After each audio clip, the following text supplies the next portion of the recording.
fine weather is brought to you by the Santa Cruz Beach Boardwalk. The admission-free boardwalk is open daily. 57 degrees here at the yard. We got winds at 15 miles per hour, 79% humidity, and it is a little windy here at this palace. All right, let's take a look at the Rockies lineup, brought to you by Southwest Airlines. It'll be Gonzalez to lead it off against lefties. Pretty good numbers. Spilbor's the right-hander. He'll hit second, then Helton, Tulowitzki, and Brad Hopp. Miguel Olivo, he will do the catching, followed by Melvin Mora, Barmas eighth, and Hamill ninth. The Giants defensively will have Huff, Rowan, and Torres in the outfield. Uribe and Sandoval on the left side of the infield with Sanchez and Posey on the right side. Benji Molina, well, he'll be in the squad, putting down the fingers, doing the catching, and the gentleman he'll be catching tonight will be the left-hander Barry Zito, 6'2", 205-pounder out of Las Vegas, Nevada. Zito in his 10th year at the big league level. Let's take a look at his pitcher stats. They're brought to you by your Bay Area Hyundai dealers. His 11th start, 6-2 on the year. Excellent ERA. For Zito, you've got a curveball, slider, changeup, cut fastball combination. He'll throw anything at any time. His velocity of the fastball can go from 84 to 89 miles per hour. And he'll drop that curveball in at a variance of speeds. But the key for Zito is command on first pitch and the ability to control the inside corner to right-handers. Right now we're going to take a look at our Toyota's keys to the game. And the Giants welcome in June. There's a few guys in this Giants team who are more than happy to say goodbye to May, and let's hopefully that the guys that were slow in May can get things going in June. And the Zito Gonzalez matchup right now, Carlos Gonzalez is having a great year, and he is the only guy in this lineup that has really pretty good numbers. Just 10 at bats, but hitting 300, and you got to keep that guy off the base paths. And finally, shake the Ubaldo out of the bats. The Giants had a good swing going as a team there for a while until they ran into Ubaldo yesterday, so they got to shake the Ubaldo out of the bats. So that's your Toyota keys of the game. Might be my favorite key of the year. That's right. Ubaldo Jimenez, a 10-game winner before June. Doesn't happen very often. It's pretty good, that guy. For the Giants, they will try to come up with win number 28 on the season. They're 3.5 back of the Padres. It was the line for Jimenez in his win yesterday. 2 walks, 9 strikeouts. But here's game 2 of the series. And standing in is Carlos Gonzalez against Barry Zito. And the first pitch of the ball game is on its way, and it's a swing and a miss. 7:16 first pitch.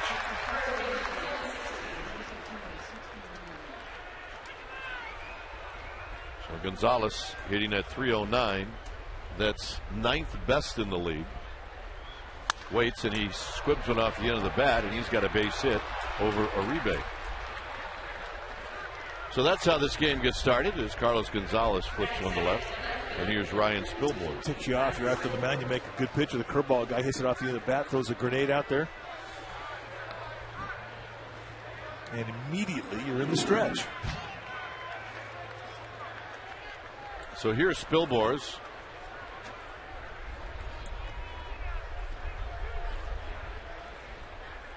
Spilbor's did not play in the Rockies win yesterday.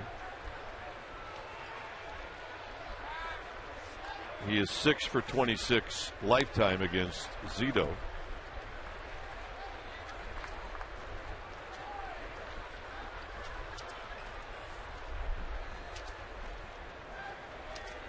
Gonzalez with good speed, and Zito will check on Gonzalez. He's got 7 steals.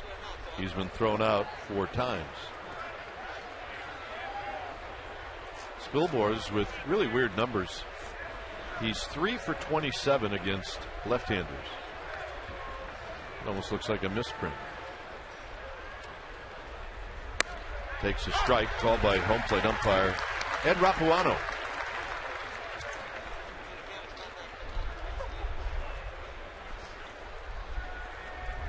On deck is Todd Helton, just underway here at AT&T Park. Glad you joined us on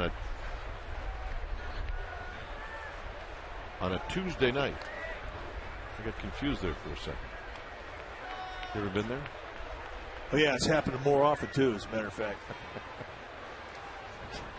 Yesterday seemed like Sunday, to be honest with you. Yeah, it did. So it's kind of screwed up the whole week for me. 0-1 to Spilborghs. I mean, Sunday seemed like Sunday, and then Monday seemed like Sunday. A quick 0-2 to Ryan Spilborghs. I don't think Spilborghs is digging the call from Rapawano. Rapawano is a low ball umpire, and he will give some width, but generally speaking, you have to earn the wide strike from Rapawano. He can be tight in the beginning of a ball game.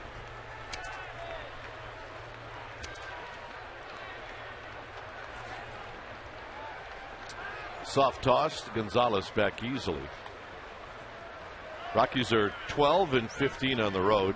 That's after their win yesterday, and 12-10 against the National League West.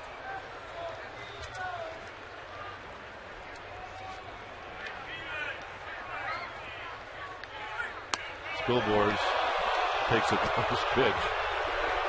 Zito tried to flop that in there for a strike. It's 1-2. Now, it's just creativity with the pitch. I mean, it just takes a little bit off and perhaps a bit high. But still, if you're up there in a 2-strike count, you would think a guy would maybe take a hack at that, thinking he might have to protect.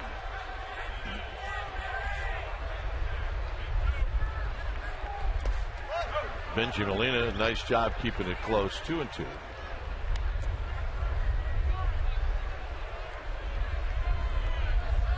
Zito 5-2 lifetime against the Colorado Rockies. He beat them once this year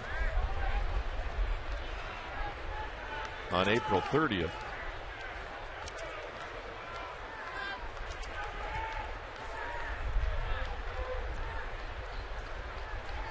Out of play down the right field line. Oh, nice play. Oh, no. He went down. Is he all right? Bit of a scramble. Still down. We have a man up. Yeah, a testimony of perseverance and a sore hand. Well rewarded. Not a problem. You got to pose. Okay, now grab some time, right? Meat. Bouncing ball. Sanchez on the backhand. Uribe to Posey. Not in time. Nice effort.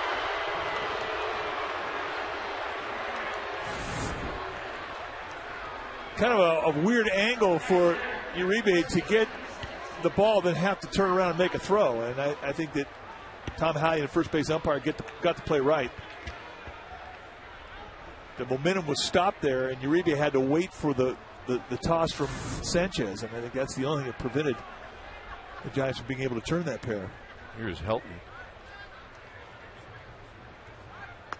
Helton takes a strike.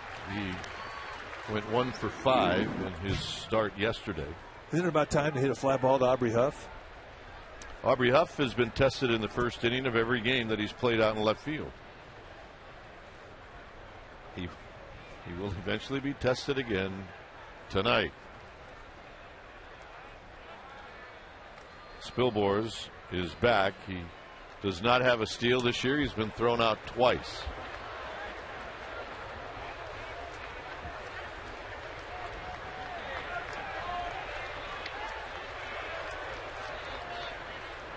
Todd Helton.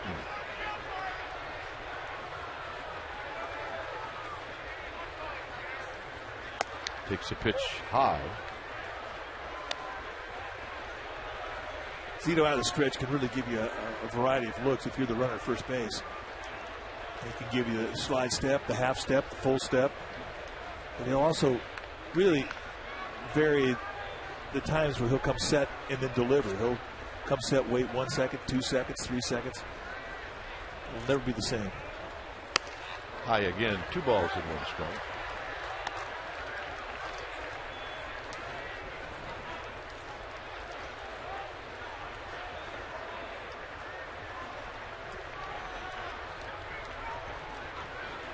It's not been a normal season for Todd Helton. And there's some riders in Colorado that are calling for his head. Swing and a miss. We're not calling for someone to take his at-bats, that's for sure.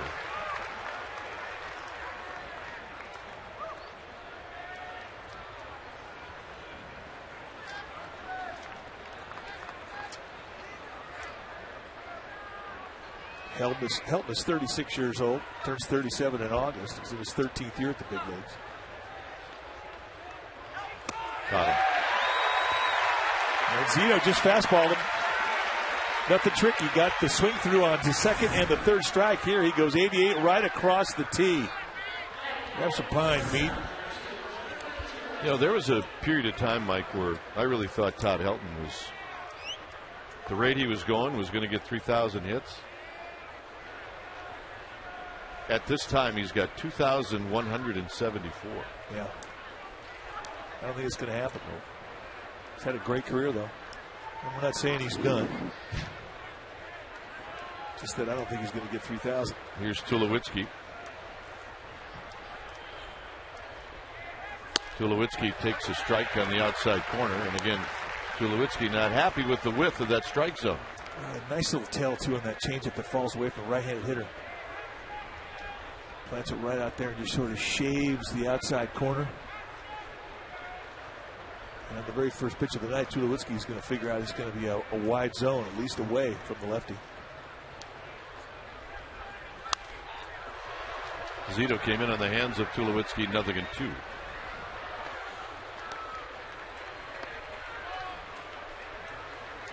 Tulowitzki last night, or yesterday, I beg your pardon, 1 for 3. He is hitting .312. He's got 6 home runs. He's got 26 runs batted in. Lincecum watching.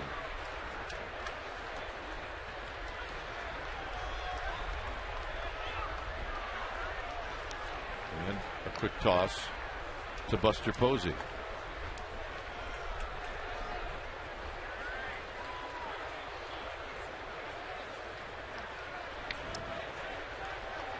Giants 27-23. They're 3.5 back of the Padres. And the runner goes, and this is hit a line drive right at Sanchez, who was guarding second on the steal. Nice.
Looking forward to June. Aaron Rowan looking forward to June, and then Barry Zito. Colorado Rockies on defense tonight will have Spielborgs, Gonzalez, and Hopp in the outfield. Hopp having the best arm, and it's a good one.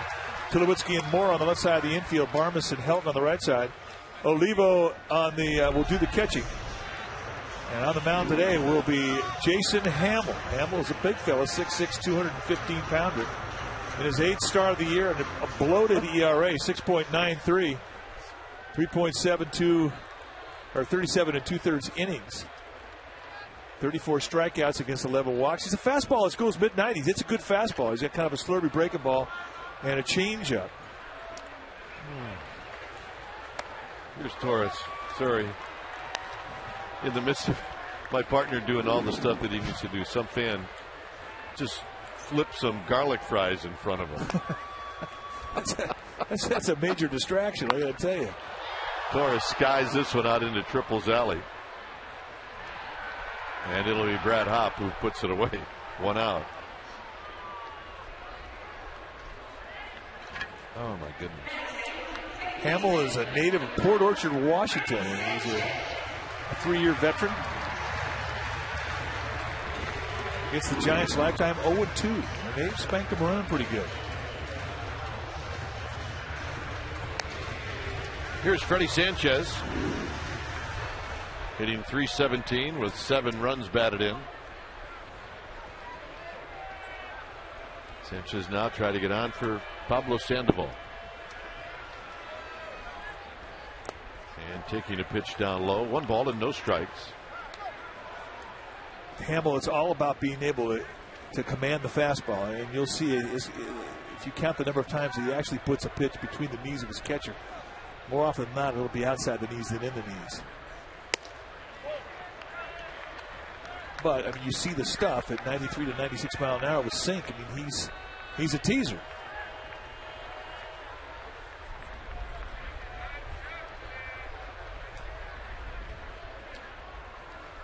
Sanchez takes a strike. I'd like to thank our Giants Traveling Secretary Michael King for bringing by our itineraries, which now are part of our schedule on the road. Charging is Tulowitzki. Tulowitzki throws him out. Check in with Amy G. Amy?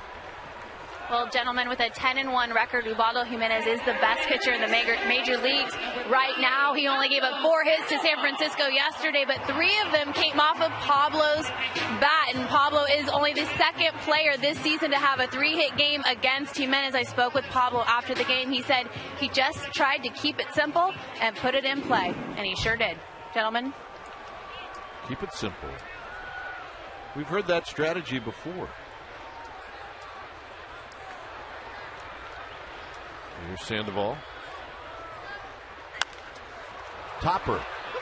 Charging Barmes in a quick inning for Hamill. 0-0.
Tonight, there are lots of seats available at San Jose Giants night. You can meet some of the Giants All-Stars of the future. You're going to have a pregame party, which is always a lot of fun. And then you're going to receive a Madison Bumgarner bobblehead.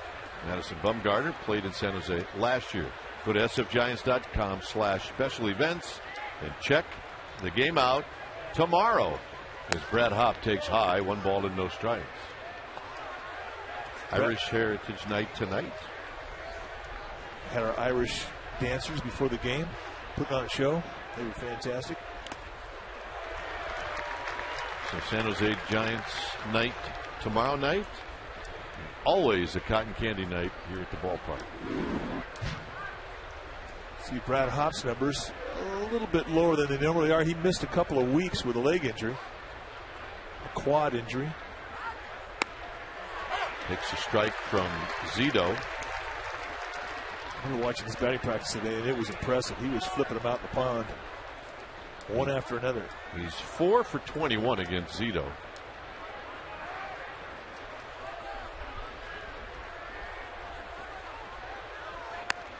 Very close, 2-2.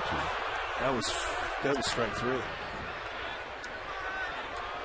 Zito's going, A, I can't believe you didn't call it, and B, I can't believe you didn't swing at it.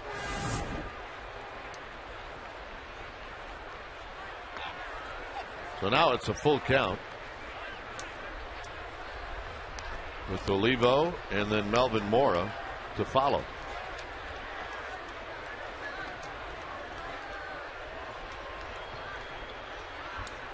Zito with those pant legs pulled up high. The payoff pitch to Brad Hopp is fouled into the seats. That's a dangerous pitch. He covers that down and in zone well. It's almost like his natural swing is down and in. Kind of a classic left-hander's hack.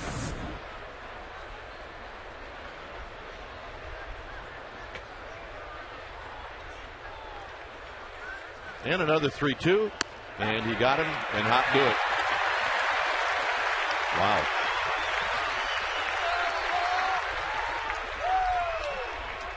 Giants baseball is brought to you by Autotrader.com. Now compare new and used cars side by side at Autotrader.com. Autotrader.com. Here's Olivo. This is a bow locker here. See ya. Grab some fun. Thanks for stopping by. Okay, you got me. Olivo having a good season for the Rockies. 8 home runs, 25 RBIs. He will swing for it. 1 ball and no strikes, and he's connected 8 times. He's off to a great start. Likes the National League. Zito falls behind 2-0. Murphy's Pub. There's the Murph. Well, on Irish night, fitting to go up to Miguel Murphy's clubhouse and go to Murph's Pub.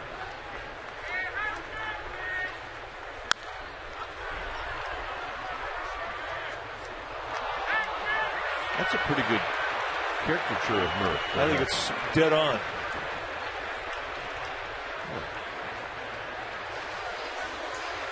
Get a Guinness there.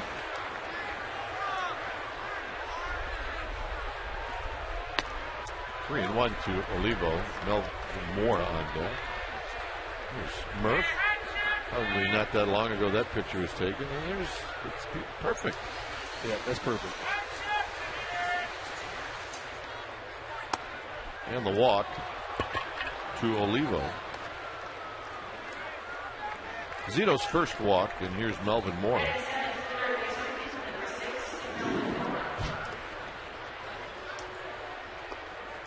Mora's done well against the Giants. 3 for 8 with a double, a couple RBIs, a couple of rib eyes.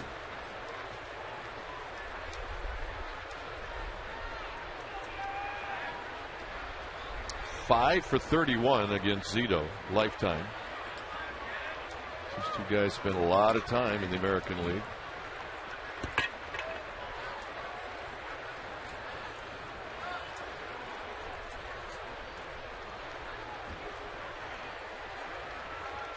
And Zito will check on Olivo. He's got 4 steals.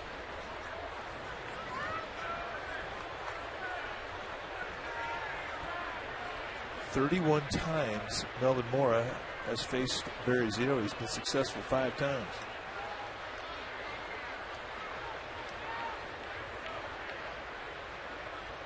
Runner goes. The throw. Got him. All you have to do is give Benji Molina a little help. And we're going to make it our Home Depot doing more on defense. Zito never gave the same leg lift twice in a row. And throw that just had to get down there in time. And for Olivo, a catcher, as Kai pointed out, he has got better than average catcher speed, but still not fast enough for this one.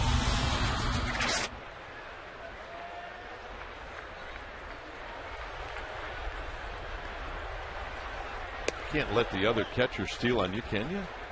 Home Depot. More saving, more doing. That's the power of the Home Depot. No, you cannot. No.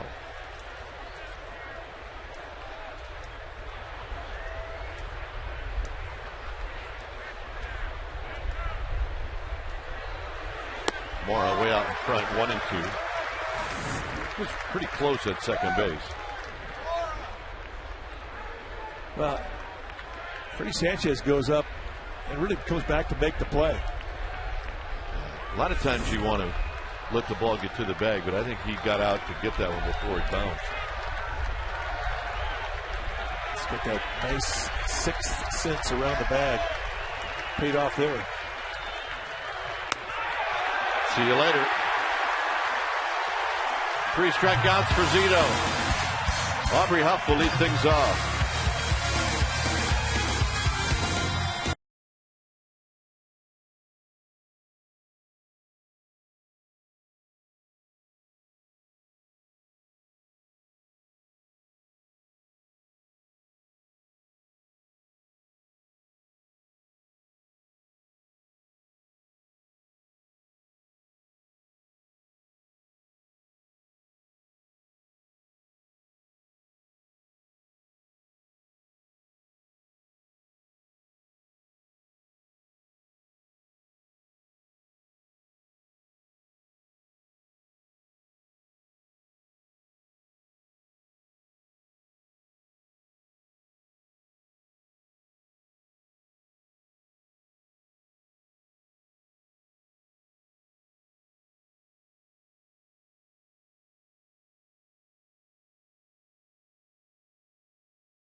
Sportsnet Bay Area, you'll get post-game reaction from the Giants-Rockies games, A's Red Sox highlights, and they will look ahead to the NBA Finals. You'll see it all on Comcast Sportsnet Bay Area, Sportsnet Central tonight, 10:30. Check it out.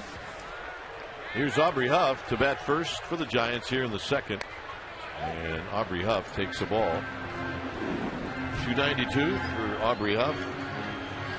6 home runs, 23 driven in. And here he takes one at the belt for a strike. 1 ball and 1 strike.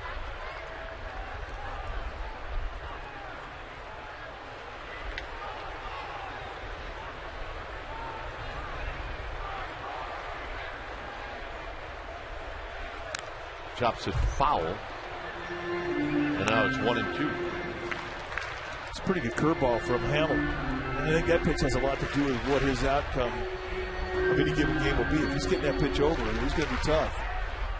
But it's a big break. It's an acute break. It's a 12-6er. Or maybe like a 1-7.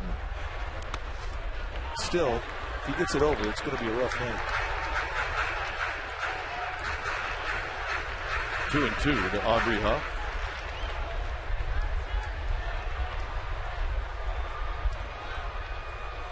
Giants went quietly in the first, a fly ball and 2 ground balls.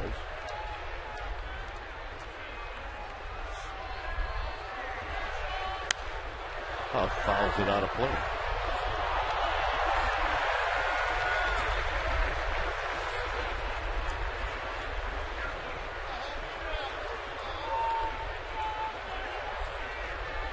Oh yeah, That's an old glove making a new play. I like that.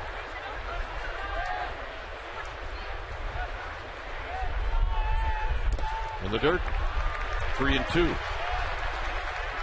Good take on that big curveball.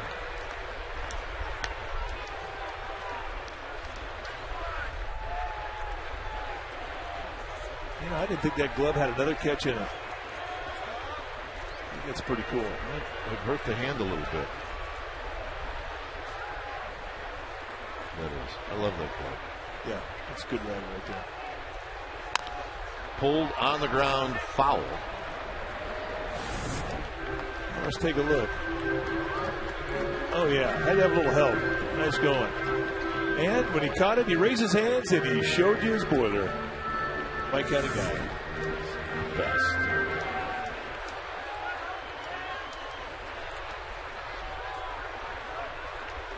Three and two to Aubrey Huff. And he got him. Kind of payback for what Zito has done to a couple of the Rockies hitters.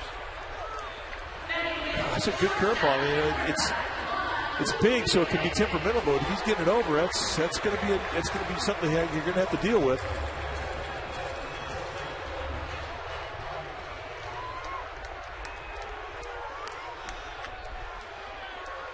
Here's Juan Uribe.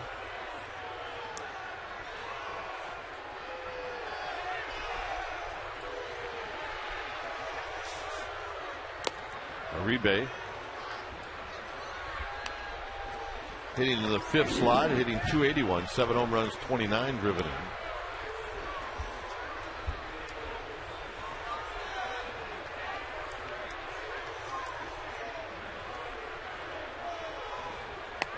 Takes a strike to even the count. Jason Hamill. This will be his 8th start. With Buster Posey to follow. 2 balls and a strike. Uribe yesterday took an 0 for 4. He ended the game with a shot to left field off of Jimenez. That was caught. It was the 127th pitch by Jimenez. This is hit on the ground to short. Tulowitzki has it. 2 outs.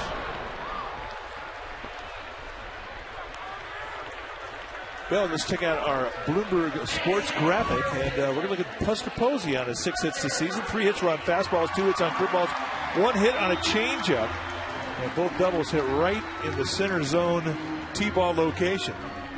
The red arrow double was off Ian Kennedy. That was a fastball. The blue arrow double was an Ian Kennedy changeup. It's amazing how you can get amazing information. You can see it at Bloomberg Sports. Buster Posey takes down low.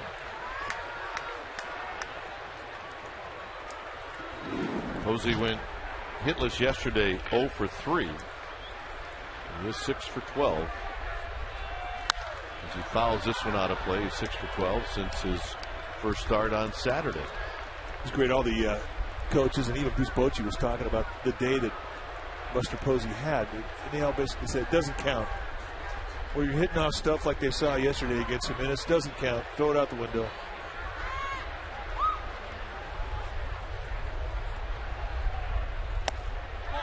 A little low to Posey. 2 balls and a strike. Well, a little low, but not much.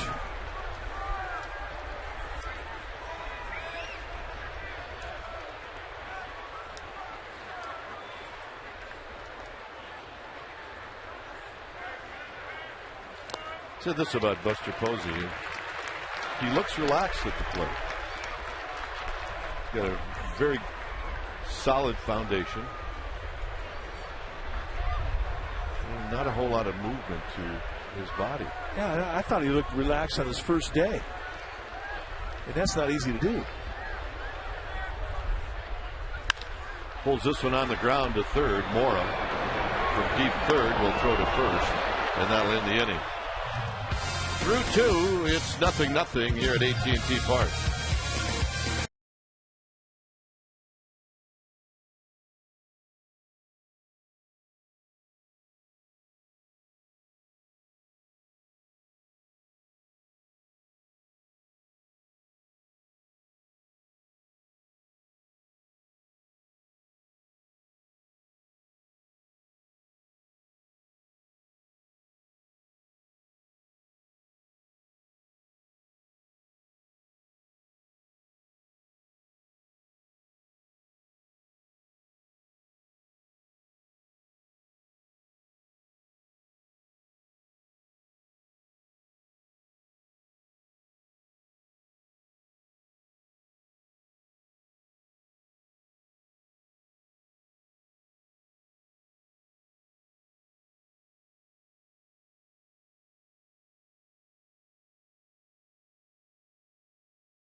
game. I'm Amy Gutierrez, and it's that time of the night. We need to hear from you. Ready to cast your vote? Go to csnbayarea.com.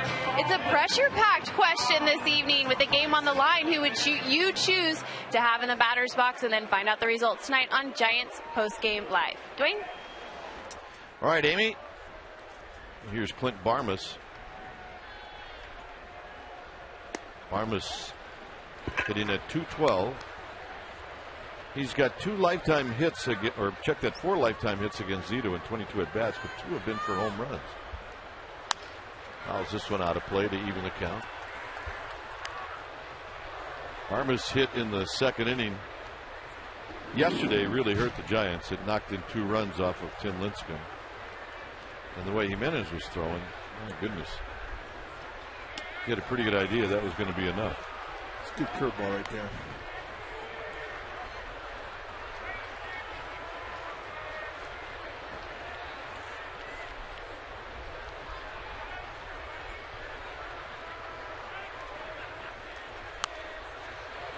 Barmas fouls this one just below us. 2 balls, 2 strikes. He's wide open at the hands, but if you're going to go at the hands with Barmas, you got to make sure you get it in on the inside corner or off the plate. And you cannot make a mistake at the hands out over the plate. Stay with the breaking ball, and that's a perfect 1-2 pitch.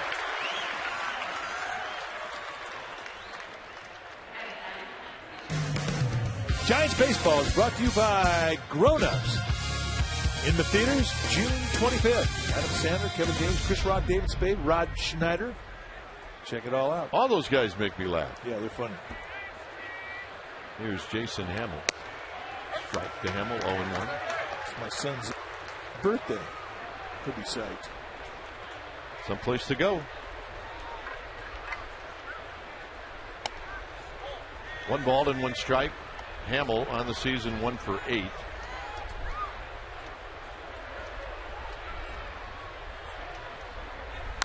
Games in the West tonight.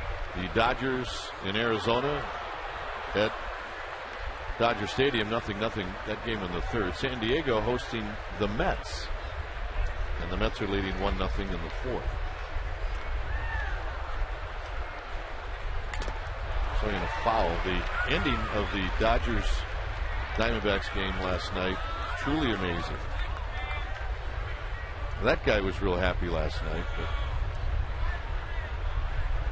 the winning run for LA came in on a balk.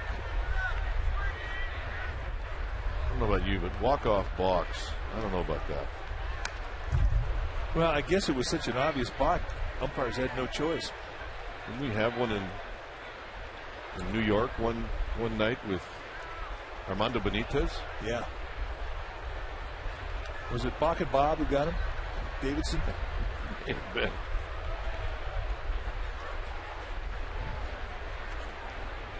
One and 2 to Hamill. A bit high, 2 and 2. Not by much. Just a little bit up in the strike zone of Ed Rapawano. They've got Benji Molina on the mask. 2 and 2. Rapawano will give Benji Molina a little time by walking this ball out to Zito.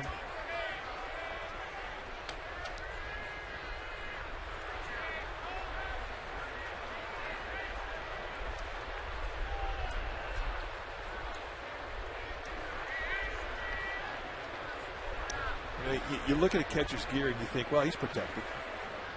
Not a problem. Well, yeah, you are protected, but it hurts.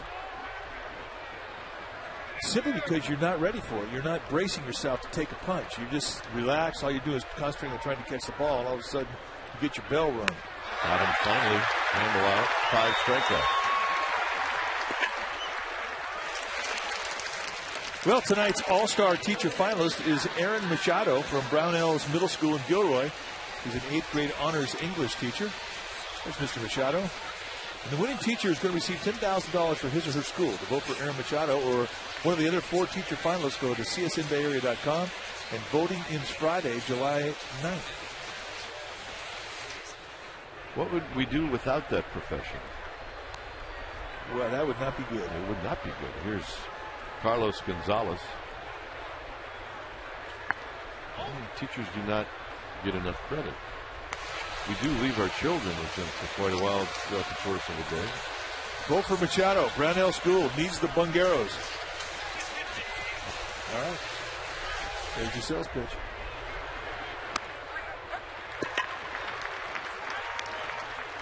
Not at any point in time did that sign say, plus I'm a bitchin' guy. No. No. You just sort of knew that when you held the sign up. Way outside. 2 balls and 1 strike.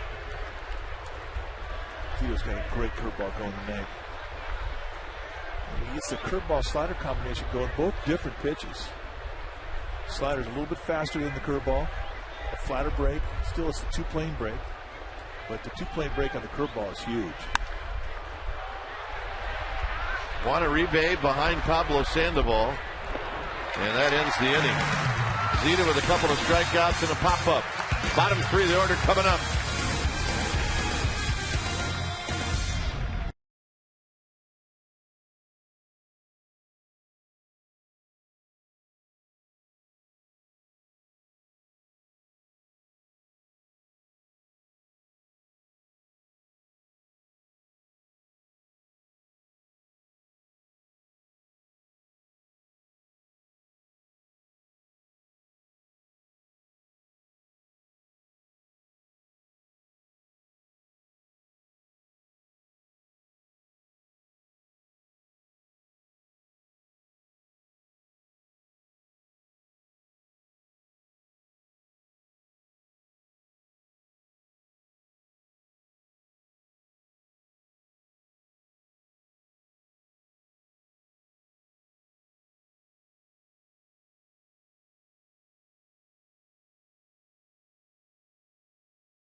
Baker notched his 500th career victory as the Giants beat the Phillies 6-5. Dusty Baker would go on to win 840 games in 10 seasons with the Giants. That was a great era in San Francisco Giants history. Benji Molina takes slow. That's a true Giants story presented by Farmers Insurance. Visit farmers.com to hear real, true stories from Farmers customers. You can find a Bay Area agent near you. Farmers Insurance, ready, feels good. Driven to right, spinning around is Hop, and Hop is going to get there to make the catch. That's good at bat. That's a great at bat. That's exactly what the Giants have been waiting for. There was some bat speed through the hitting zone there. That ball jumped off his bat. And in a ballpark where there's not wind coming out of the right field side towards the hitter that really knocks down backspin hits off a right-hander's bat, he may have seen this ball get over the head of an outfielder. But a rough month of May for Benji Molina, and his first at bat in June was a good one.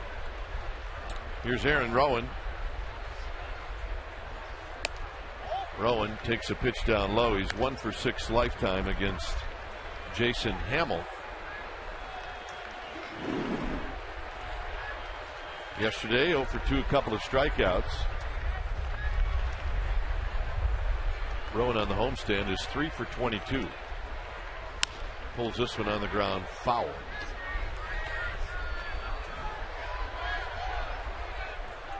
Our ball dude, Ken Walling. Yeah, Ken's the one, we had him a couple of weeks ago where he can't get the helmet off. He just stays on his head all the time. No, he couldn't get it off, so they brought him back tonight. Rowan fouls another one. All right, Ken, do your stuff. Come on, Ken. I got that. I got it. Oh, he barehanded it. Yeah, keep it down.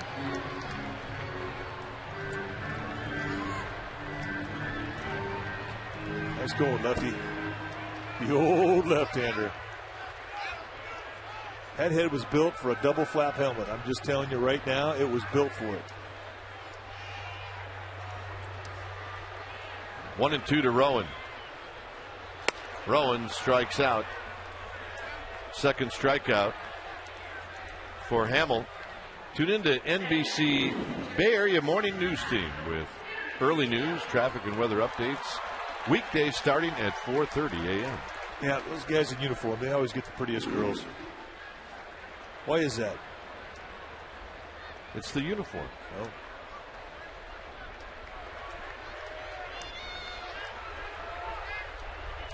Here's Barry Zito, who takes a strike at the knees.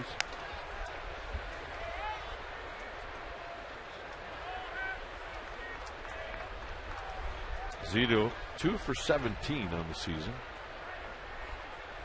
You know, we failed to mention yesterday, while the game was going on and Ubaldo Jimenez was mowing everybody down, who walks in the back of the booth? Woody. Kirk Reeder. Son of a building block. And, you know, Woody is always the first guy to start telling you that he is the Major League good luck charm, right? Yeah. He was watching Jimenez throw, did not mention it one time. No. When a guy gets 4 pitches going like that, there's not much you can do about it. Zito caught looking to end the inning. Giants go 9 up, 9 down. 0-0.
And for our trivia question, brought to you by AT&T, Rethink Possible.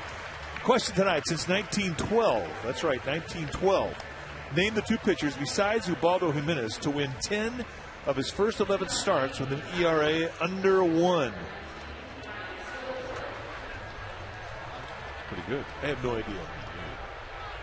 Randy Johnson. Juan Marichal and Christy Mathewson. There you go. Good call. It'll be Spilborghs, Helton, and Tulowitzki here in the 4th inning. The Diamondback or the Rockies are the only team that have base runners. Gonzalez a single in the first, and then Olivo walked in the second.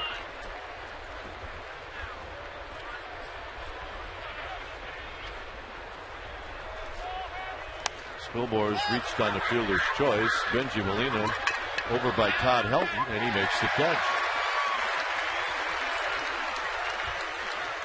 All right, Giants fans, check out the Orange Friday 4-pack That's right. These packs are available for just Tim Lincecum's number.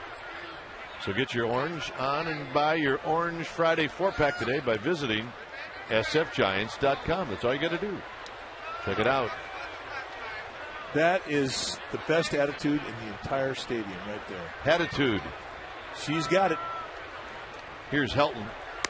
Helton takes a breaking ball that missed somewhere, and it's 1 ball and no strikes. Attitude, baby. Yes. A couple here through a lot of games, and they always bring their attitude. A couple of breaking balls, and Helton had 2 balls and no strikes.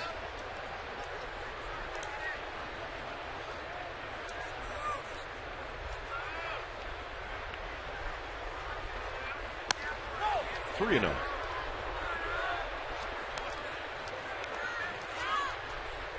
Helton struck out in the first.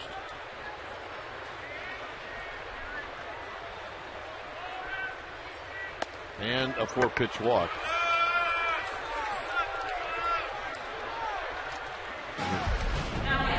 So Tulowitzki in the first inning comes up and hits a line drive right back up the middle, only to be caught by Freddie Sanchez, who was coming over to cover the bag. It could not have worked out any more perfectly. You can see the frustration. And that only happens to you when you have a mullet.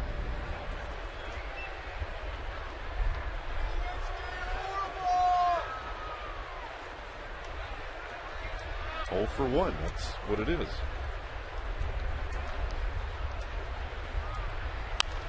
Hops this one up. Wanaribe. 2 out. Got to bring up Brad Hopp. That helmet is not going to make the trip home. No. Might not even make the next at bat.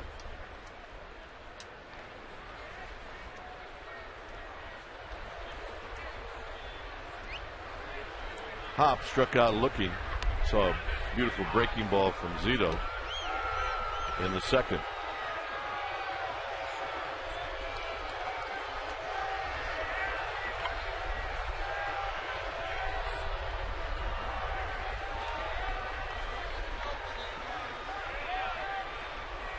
Swing and a miss. Yeah, that's a pretty good looking lid right there. I know one thing. It's warm. Good looking jacket. Good attitude. See, that's a good word you came up with. Just outside, a ball and a strike. And on any given night, I mean, you'll see a lot of the Panda tribe members. There's a good look at the mullet. He's bringing it back. Yeah, he is.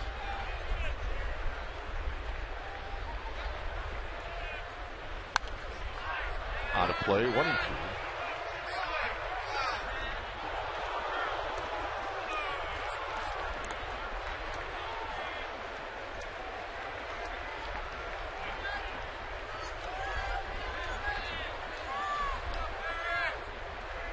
Brad Hopp, 4 for 22 against Zito lifetime.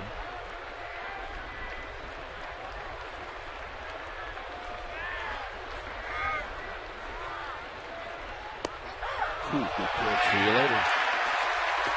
He does it for the second time to Brad Hopp.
Brought to you by AT&T. Rethink possible.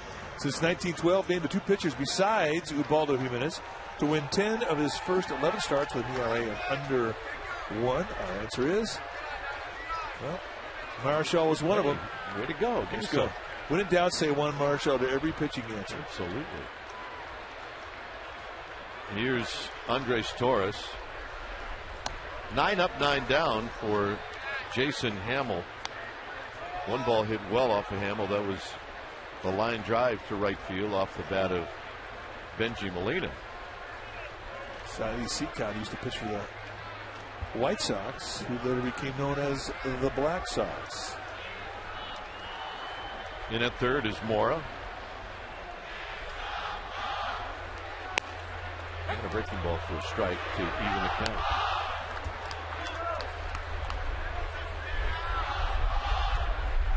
Freddie Sanchez and then Pablo Sandoval. Giants trying to get Hamill into the stretch. He's been pretty comfortable. Just outside, 2 balls and a strike. Now the key to him tonight has been that big curveball. He's been able to get it over. And he's had problems and has really caused a lot of his ERA. And we said that his ERA before the game was bloated in the 6s. High drive, left field. Out of here. 1-0 Giants. And we're going to make it our Dodge Ram drive of the game.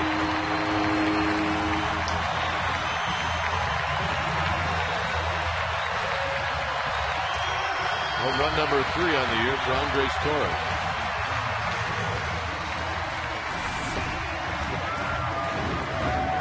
A fastball and a look from our splash cam at the Dodge Ram drive of the game. It hits up, bounces twice, and plops right in the Cubby Cove.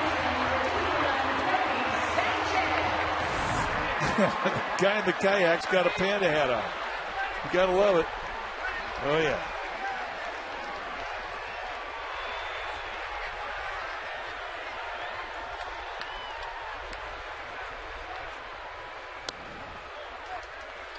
Here's Sanchez. Sanchez bounced out to short.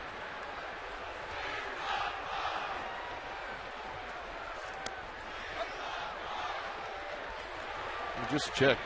Pandas can swim, but they do spend most of their time on land. Yeah. Home run number 3 for Andres Torres. After Jason Hamill, he's still not in the stretch, but in 1 pitch he lost the perfect game, the no-hitter, and the lead. I guess they didn't have a lead, but now he's trailing 1-0.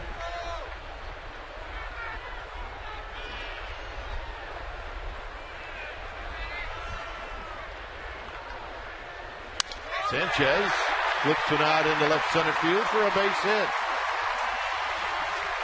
Jim Tracy should not be surprised by that base hit. He saw Sanchez do that when he was managing the Pirates a lot. Well, let's take a look at the home run from Andres Torres. A little belt-high mistake. And Torres, who's got the biggest bat on the team. And I asked Aubrey Huff about that. He says, have you seen him without his shirt off? He goes, he's ripped. He should have a bat that big. And here is a result. Well, he gets extended right through one, and it indeed did make it into the water. It won't be a splash cam because it didn't go in a fly, but to us, it's a new splash hit. Sandoval slowly hit to short. Tulowitzki underhands it to Barnes, and it's a quick 6-4-3 double play.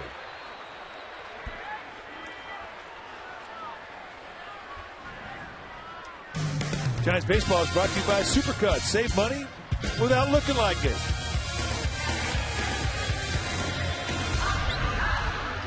Sandoval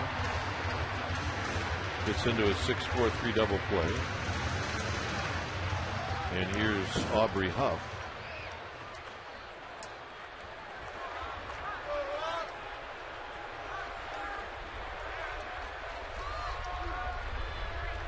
Huff struck out looking. Foul down the left field line.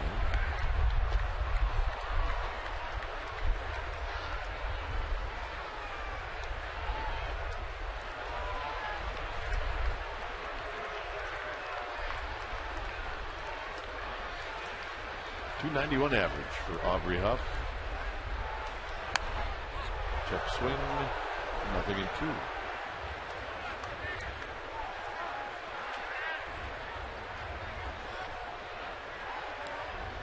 At bats. That's all he wants, at bats. Where do you want to play me? Just give me my at bats. Well, I just like the attitude. You know, there was not 1 ounce of hesitation in his attitude. Skipper wants me to go to left field. I'm in. I got a glove I can use. I've said this before, but you and I have played with guys where, sorry, Skip, can't do it.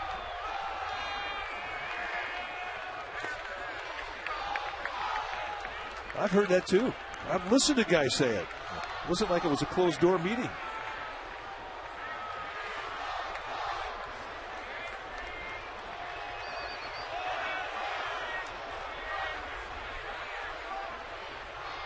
Huff hammers one to right, and this is going to sail over the head and off of archway number 5, and it's a double.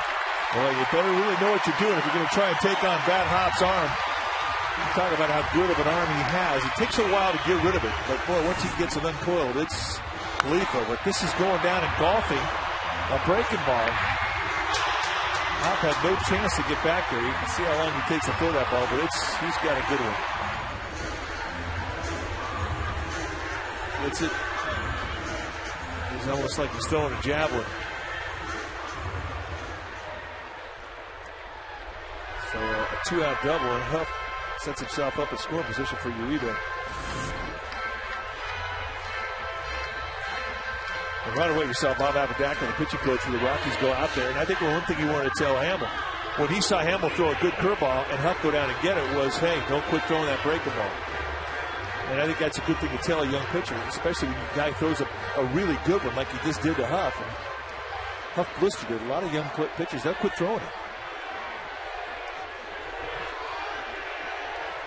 Uribe bounced out to short in his only other at bat. Low and away, 1 ball and no strikes. A home run, a single, and then a double play ball, followed by an Aubrey Huff 2-out double. Giants have a runner in scoring position here in the 4th inning with 2 outs. Driven to right. Can Hop get there? He will, and that'll end the inning. Andres Torres, his 3rd of the year. Not into the water, but we don't care. Bye-bye, bid.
13th, the last chance to see the A's play the Giants at AT&T Park. It's also the regular season, and it's also Lucy Bobblehead Day. That's right, first 20,000 fans are going to get a Lucy Bobblehead courtesy of AT&T. If you want one, you got to go to sfgiants.com.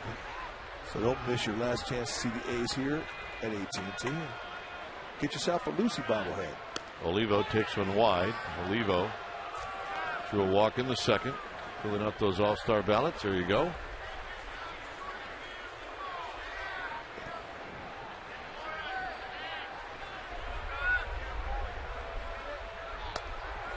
Two and 0.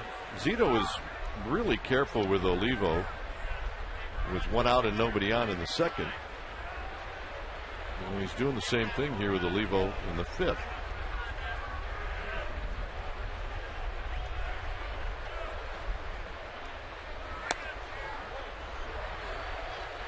Well, I think you're right. It doesn't look like he wants any part of it, does it?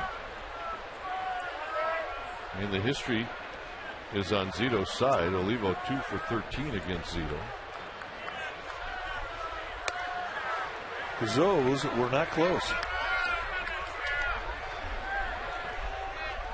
All right, time for Subway Eat Fresh. Ask Crooked Cut. You can visit csnbayarea.com and ask us a question. We're going to answer one again. This one comes from Sherry from Redwood City. Do some pitchers shave their arms to get more speed on their pitches? You mean like swimmers and track runners for speed? Yes, they do. Melvin Morris struck out in the second. Question is does it really work? And if the pitcher thinks it does, well, then it works. That's the whole thing. If the guy thinks it helps him, the whole clubhouse will be doing it. Strike Tamora, the first strike of the inning for Zito. And since tattoos have come into the National League and American League, most guys shave their arms anyway.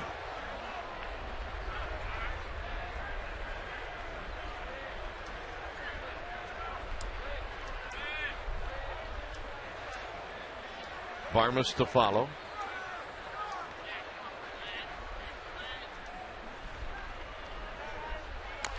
Chop foul is more a hard time staying back. 0-2.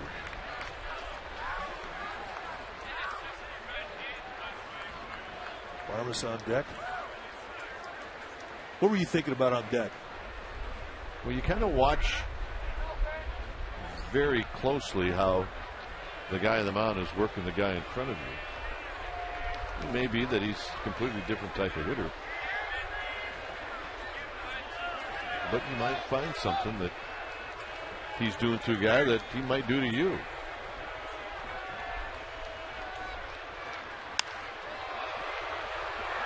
Aubrey Huff racing in. Aubrey Huff's going to make the catch, and then his throw is going to be a little offline. And Huff ends up at the shortstop position. Oh, that was a fun play. And I think, you know, for Aubrey Huff, I think if a play's got a little entertainment value to him, I think he appreciates that. Concentration right into the glove, and all of a sudden he looks at first base and sees a bit of an opening. Here's Barmas. Barmas struck out in the third inning.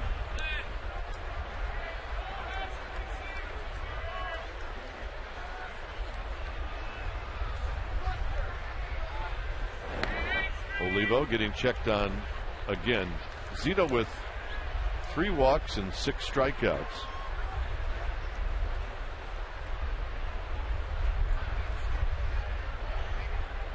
Three of the 6 have been looking. Barmas on the ground. Sandoval's got it. He goes to second, and they get the force play, and a very fine play by the Panda at third. Now, there's 2 parts to this play, and they're both spectacular. The first one is Sandoval going to his right, 360 right to his feet, and the second part is Ferdy Sanchez becoming a first baseman, realizing that he has no chance to complete the double play. He's just trying to stay in the bag to get the one. And you see him stretch.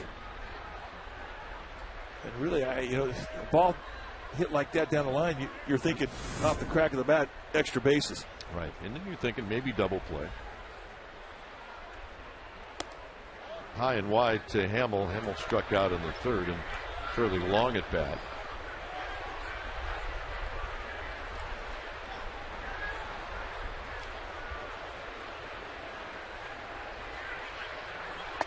Two balls, no strikes. Zito just delivered his 70th pitch.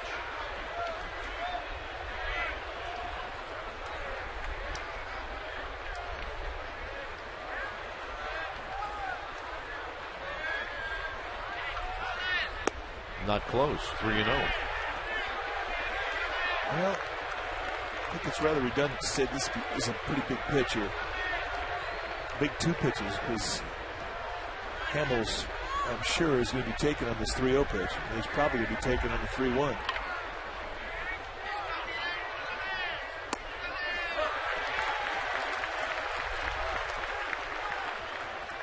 And again. Yeah, he just got the one finger. All right, well, congratulations. Tamao can't get here fast enough. 3-2. You know, third base coaches, they don't even make any deke whatsoever. The pitcher's up there, a 3-0, 3-1. They just put a one finger up. That means take one. End of discussion. But let's hit away now. And he got him to end the inning. Oh, yeah. The Irish Gals are fired up. Might get Buster Posey to lead things off.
Troy, very clean, paid his bills on time, a good roommate. But Troy, about John, not so much, guys. Said he was really dirty and really messy. The two had lunch today, so I think it's all good. Dwayne? Buster Posey takes a strike. Right, Amy. Jeez, Amy, that's a little bit too much information. Oh, my goodness. I'm feeling bad for the Bowker family. Buster Posey bounced out to third and is only at bat.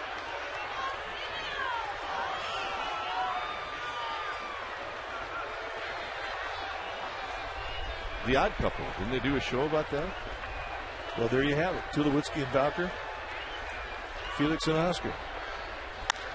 Bouncing ball up the middle. And Tulowitzki will spin and throw. And they got him, and I don't know how he did it. That is one of the best plays that you will ever see.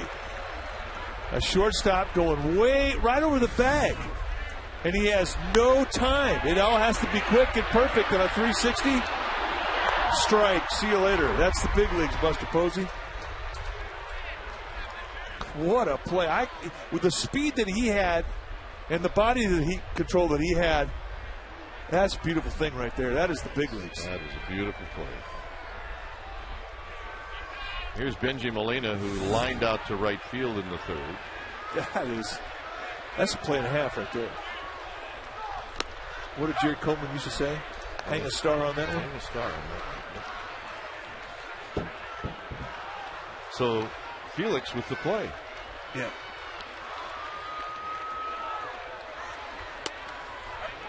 Oh, 0-2 to Benji Molina. Lined out to right field.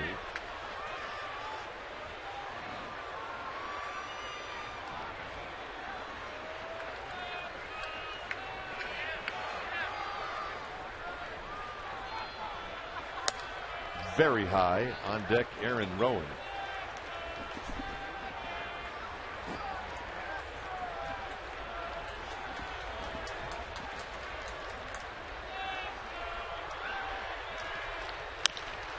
Molina skies one to left. It looks like it's in the park for Spilborghs, and Spilborghs will put it away. 2 outs. And that'll bring up Aaron Rowan. It looks like Benji Molina is not far away, folks. Yeah, that's much better bat speed. No question. Rowan struck out in the third.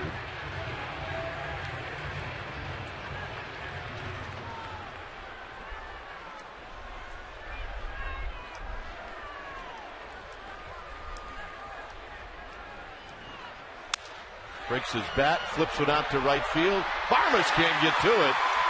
And Aaron Rowan's got a base hit. That's a June hit right there. He didn't get any of those in May. It's a June hit, and it's a hit that may get you going.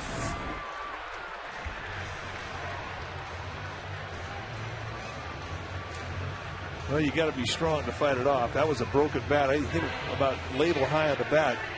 Just past the outstretched arm of Clint Barmas. Get out of my kitchen. That's definitely a kitchen hit right there. Zito struck out in the third.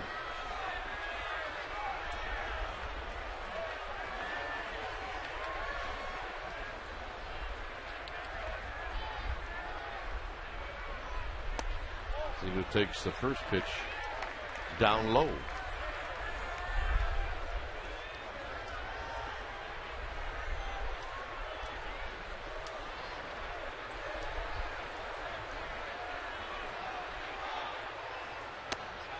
About Zito is he did strike out his last time up, but for the most part he'll put the ball in play. It's usually going to go to the left of second base. This little gal, however, really doesn't care.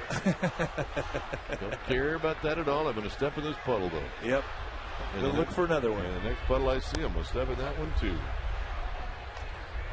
Yeah. And if you think about taking my picture, it's going to have to be a moving picture. I love it at that age. Attitude, I got. There's another one. She's happy. 2-1 to Zito. Zito fouls it into the club line.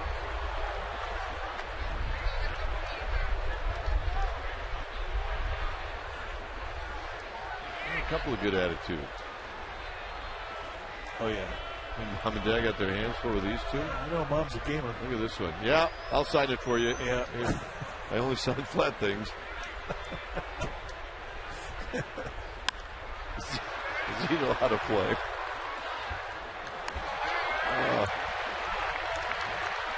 Come on, follow me. Come on. I'll show you where our seats are. They're over here. Another section down. Yeah, here you go. You want to sit in our seats? Take them.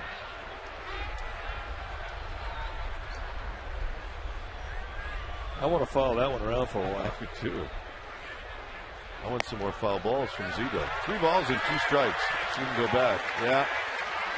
Well, I don't know. I think I like the seats. Let's check them out. Yeah, I think they're back this way. Come on, Mom. Enough with the pictures, all right? Payoff pitch. Rowan moves, and Zito chops this one, and it's going to kick foul. Good. Let's go back to the girl. Yep. Yeah, she goes, we're in the wrong section. You're killing me here. It's club level. Can I get an usher? I need an usher. That's great. Mom and Dad said, you know, we're going to let her move around and do what she wants to do. I think they're going to find out that she's going to be doing that for the next 25 years. Yeah, she's on her own program. She'll be on that program for a while. 3-2 to Zito with Rowan on the move. He goes. Zito, base hit, left field. Well, you're right about Zito, and he'll throw a lot of balls out towards the left field. And that's called a serve. And he works on that. He works on that opposite field pitch. The outside fastball, he works on it a lot. I mean, one thing about watching Barry Zito work out and prepare between starts, I mean, there's no wasted time. He's always got a plan with everything he does. And here it pays off. He extends the inning, and he gets one of the hottest for Giants up there, Andres Torres, who is the difference in the game tonight. The 1-0 lead, courtesy of his bat back in the 4th inning, a leadoff home run. So for Zito, great at bat. This was the home run in the 4th. One of the few mistakes up that Hamill has made, and I think that's going to be a water shot if it doesn't hit the foul pole or the flagpole there, the Levi's flagpole. I think you're right. Giants couldn't get any hits off of Hamill in the first 3 innings. They've had 5 off of Hamill in the last 2.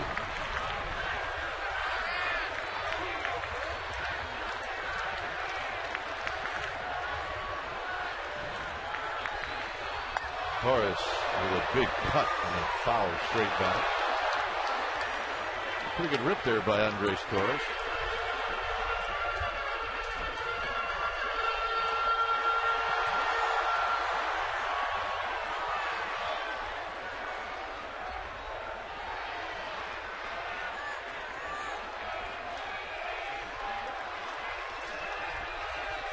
Oh, 1 to Torres. Rowan at second, Zito at first. Now a throw down to second, and Rowan just got back in. Oh. This was way too close. Olivo seeing that Tulowitzki is right there, and they may have gotten him. I thought from up here initially that they had him, but they may have gotten that arm in. Ron Coppa, the umpire at second base, making the call.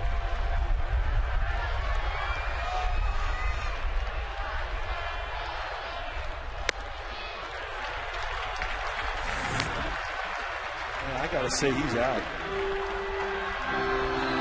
He is out. Giants catch a break. A lot of times, Mike, you're a runner at second and you see the pitch go into home plate, and it looks like a good pitch to hit. You start to get off a little bit more. And then when the pitch is taken, it's like, uh-oh.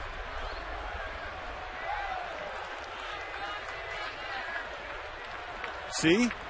In May, he's out. Oh, absolutely. June, gonna get a few breaks.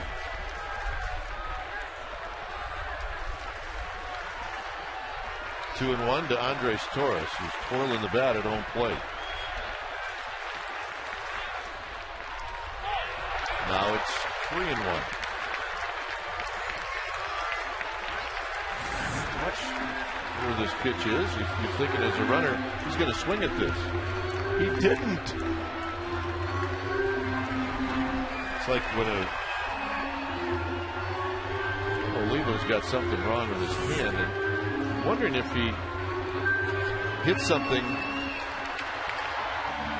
on that throw down to second, because he's bleeding and he's trying to get the blood off of his fingertips.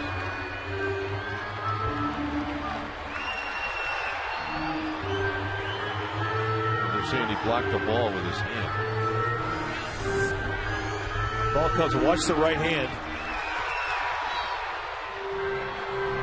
And that's what got him. Boy, you could split a nail like that in a heartbeat.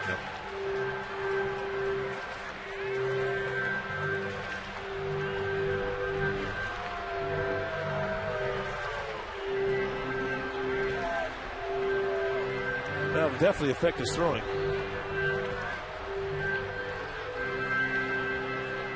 Nail on his thumb.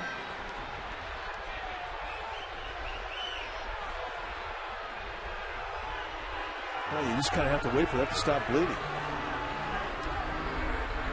And it's a tough area to put a Band-Aid or a bandage on it. I'm going to try it.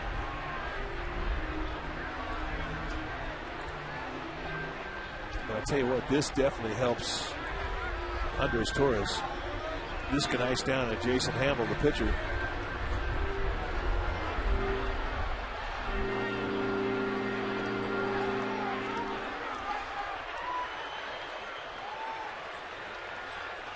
To be a catcher.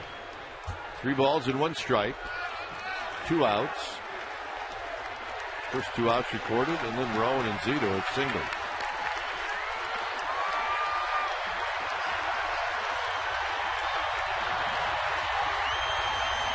Should be a pitch for Torres to hit. Swinging a foul. It's 3-2. He was coming out of his shoes on that swing. And he had a good pitch to hit. You're looking for a mistake, and from Hamill's perspective, he can't walk towards. He's got to come after him. And there's your gift, a 3-1 T-ball location right out over the plate. Did Torres bat get Rapuano? I'll tell you what, it's a little dangerous right now around home plate. Might be time to back up a little bit. Let's see Rapuano. What's the umpire's mask? No. Just ticks him with the bat head. Runners will be on the move on this 3-2 pitch to Torres. 1-0 Giants. And Torres stays alive. And the pitch done around his ankles.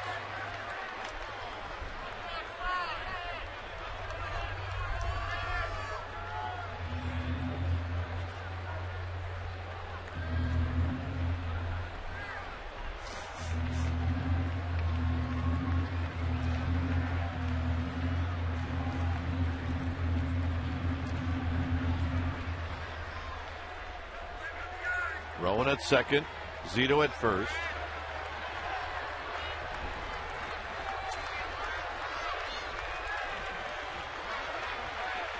They will go. Got him to end the inning. 3-2 breaking ball. We will head to the 6th. 1-0 Giants.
Giants Baseball is brought to you by Farmers Insurance.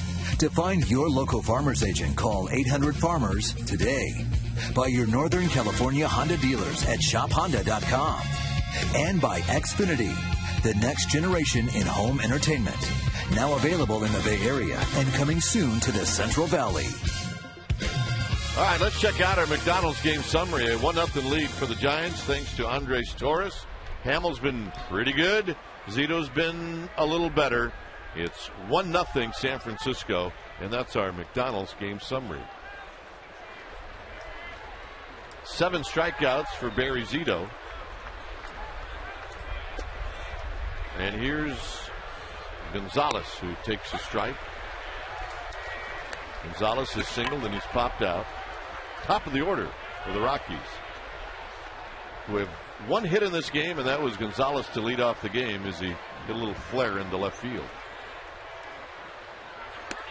Big breaking ball and a beauty. You know, it's great when you get a big curveball like that going. It really gets the crowd into it. Well, as a hitter, it'll make you think you're going to see another one, that's for sure. And he rolls it foul. I always thought big curveballs like that from left-handed pitchers, they would throw it better to left-handed hitters because they'd have something to aim at. Aim right at that hitter and let it break away from him. And he got him. Well, that was just dirty as can be. Well, the Battle of the Bay will continue as the A's are coming to San Francisco right here at AT&T Park, June 11th through the 13th. Friday is Orange Friday. Giants Rally Here will be presented by Kettle Brands, first 20,000 fans. Saturday, Giants Aluminum Sport Bottle presented by Coca-Cola and the Ronald McDonald House, first 20,000 fans. Sunday, Lucy Bobblehead Day presented by AT&T, first 20,000 fans. Go to sfgiants.com and check it out. Here's Spilborn. Swing. That's a big league changeup. I mean, he really has a great feel of everything tonight. Got 8 strikeouts. This will be pitch number 80. Hit into left center field. See if they can hold Spilborn to a single. Aaron Rowan gets over there, and Rowan's throw is going to be a little tardy. And that will be a double.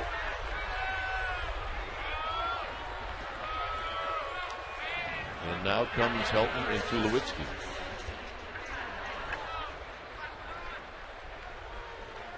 Helton is struck out and he's walked.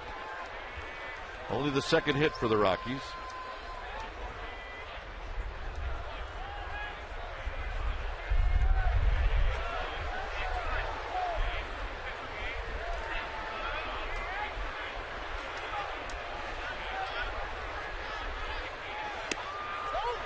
Helton, over the years, has, especially against left-handers, really served that ball the other way. Giants, however, are not playing him that way, pretty much straight away.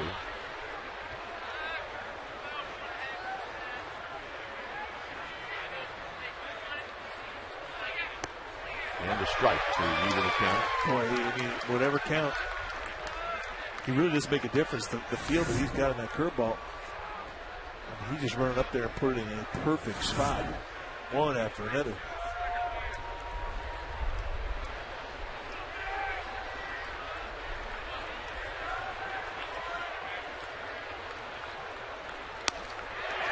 One and two. Again, paints him with the fastball. He puts a knee-high curveball and it gets strike one, the 1-0 count. Then comes back and cuts a fastball on the outside corner. Now you know what Helton's looking for here. And he takes that fastball. He's looking for another hook. He had 88 on the go. Well, he can go 89.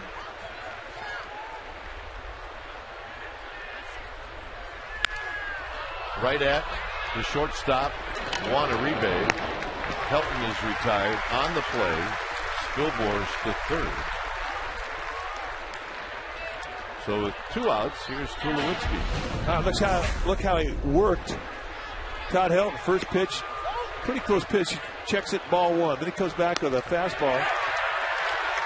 That's the second strike. So now it's a 1-2 pitch, and now here's the payoff 1-2 curveball. The first curveball you saw was in a 1-0 count. So the pitches that he saw, great location, gets a ground ball, gets a big out. Tulowitzki 0 for 2. Did hit a line drive in the first inning. The breaking ball is high. Now, we've got a couple of bases open. Brad Hopp has struck out twice. He's on deck. If Zito were to fall behind even more to Tulowitzki, he didn't have to throw him anything.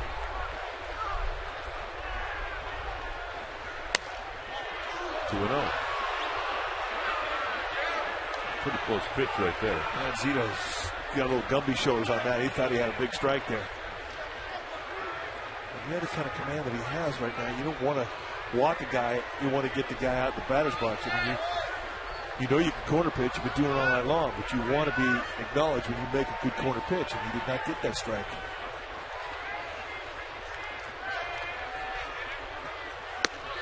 Gets that breaking ball in. Here's the 1-0 fastball that he did not get, and he wanted this pitch. Papuana, who's been in a low strike zone all night long, said, no, a little bit too high. And he comes back with a 2-0 slider and gets it.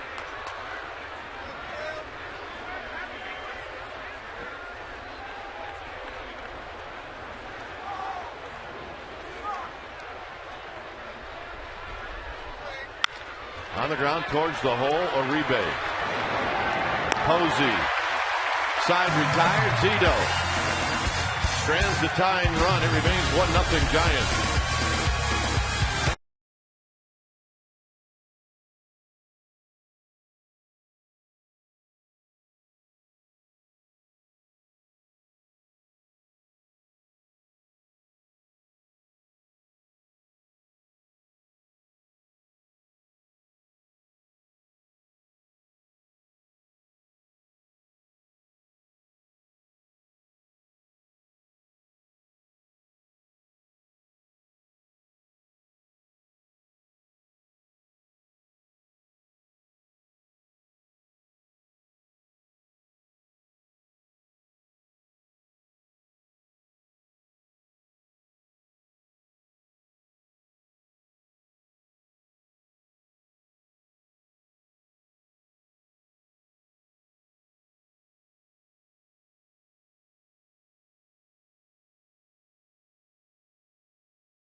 Time for Coors Light Freeze Can. We go back to the offense. That's right. One runner scored. Leadoff home run in the top of the fourth inning, or the bottom of the fourth inning. It's Andre Torres who hits home run number 3. And that is all the offense that Barry Zito has needed through 6. That's our Coors Light Freeze Can, brought to you by Frost Brew. Coors Light, the world's most refreshing beer. The difference, that man right there with his solo home run. Here it's Sanchez, Sandoval, and Huff. As you see, the Band-Aid's just not working, and we need some more help.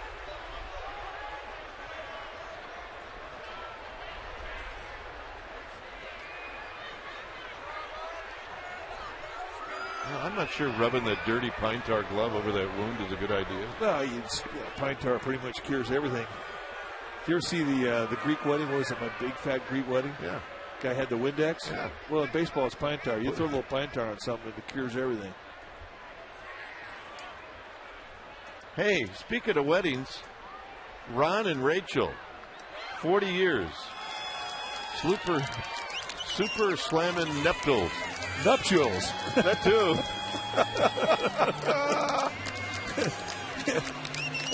So what did they do to celebrate? They went out and they bought what? Panda hats. They are in. Hey, honey, I think we need some of those panda hats. All right. Oliva looks like he's got the mending at least halfway done. They're calling in the second trainer.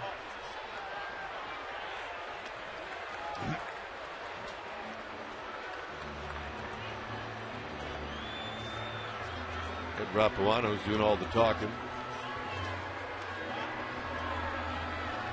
Well, Rapuano's simply saying you got to do something because you can't have blood on the ball.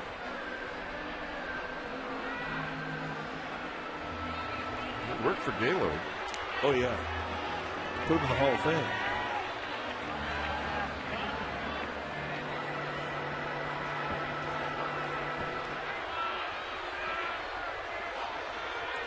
You kind of feel for him. I mean, he's just trying to continue playing, but if you're going to get blood on the ball, you're going to have to put another layer on the thing to avoid that. If that's the case, you're going to lose feel on the grip. He's asking for a chance to throw one. I think he's ticked off that he even has to deal with it. All right, here's Freddie Sanchez.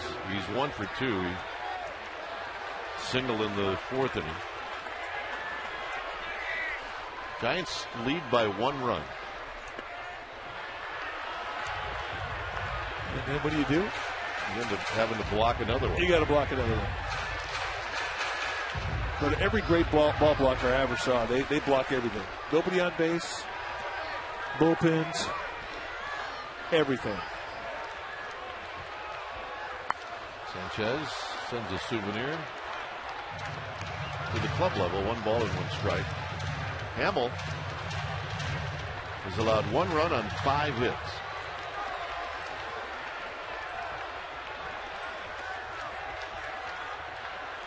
Sanchez there's another one off. He can do that for a while.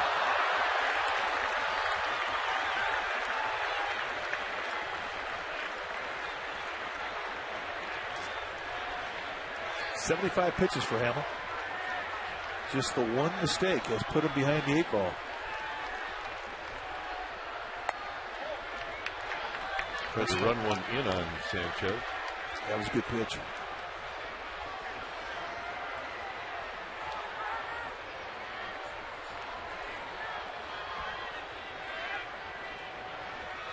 Two-2 pitch. Sanchez takes it 3-2.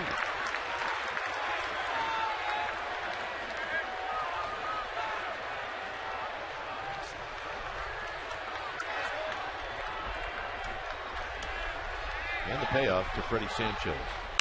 Pulls it on the ground to third with Melvin Moore will make the throw. 1 out here in the 6th inning. Well, we want to say thanks a lot to Christy White, who is the teacher at Foster City School, for room 31, the 3rd graders. And every year they make us an annual of pictures, and it has everybody's name in it. And this is a particularly interesting one because this one is drawn by Pedro Feliz's daughter. And she has the Giants beating the Astros. Here's Pedro Feliz. He says hi. So, Miss Christy White, thank you, and all the 3rd graders at Foster City School. We think this is great, and you are great drawers. We have everyone from every year. Everyone for every year. They're all down in the Giants clubhouse. Players love to look their picture up and see what the kids' version of them is. Sandoval fouls it. It's 0-2. See, very colorful. They spent a lot of time in there, and Miss White puts it together. We're always on the back page, and it says here, Dwayne Kuiper, he hits it high, he hits it deep, he hits it out of here. Nice going, Smoothie. Actually, Dwayne Kuiper didn't do that. He talked about someone who did. But there's always a theme, and I think the theme was when you come out to AT&T Park, something happens. When I go to AT&T Park, that is the theme, and then you fill it in. It is a happy place. Sandoval out swinging. He has not figured out Jason Hamill tonight. Well, a reminder that Bloomberg Sports, the leader in data analysis, has developed an analytical product being used by baseball clubs, and there's also a product for fans. You can improve your fantasy player, track your favorite players and teams. All you have to do is go to BloombergSports.com for details. Aubrey Huff standing in with 2 outs in the same situation in the 4th. He doubled. Here he's going to line this one past Tulowitzki for a 2-out single. Well, shot by the Rockies shortstop. Just kind of lazy location. And for a guy who's been seeing it pretty big, you can't make mistakes out over the plate. I think to a degree you have to be happy that he only hit a single. But that's been the kind of groove that Aubrey Huff has been in as his average is continuing to steadily climb. Huff now hitting .299. Uribe lined out to right field in the fourth.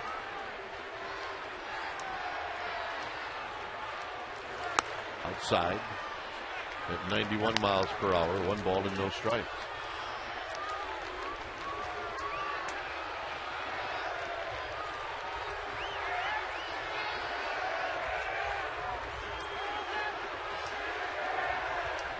Fans trying to get the Uribe chant going. Hit to right field. Hop will put it away in front of archway number 3. 7th inning coming up. 1-0 Giants. He crushed that thing.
Got a new version of GMAG coming out to you soon, June 13th. You can catch it after Giants postgame live. And gentlemen, I sacrificed my body for this GMAG. I worked out with Giants strength and conditioning coach Ben Potenziano. He put me through a major league workout. It was tough. Dwayne. All right. Aimer the Gamer. And you wonder why we call her Aimer the Gamer. 1-0 Giants. Brad Hopp standing in. Brad Hopp has seen enough of that curveball tonight. Well, apparently Ed Rapuano has not, because that's a pretty good pitch.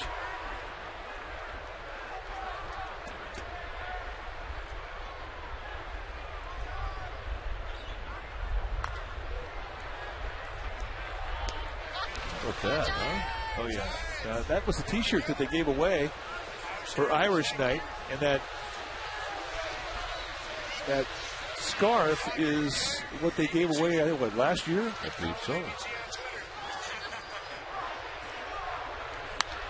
Hopp pops it up into center field. Rowan underneath it. Went out here in the 7th inning. There's Miguel Olivo, who Zito is completely, I'm not going to say pitched around him because I don't know, but he's been very leery of throwing Mr. Olivo a strike.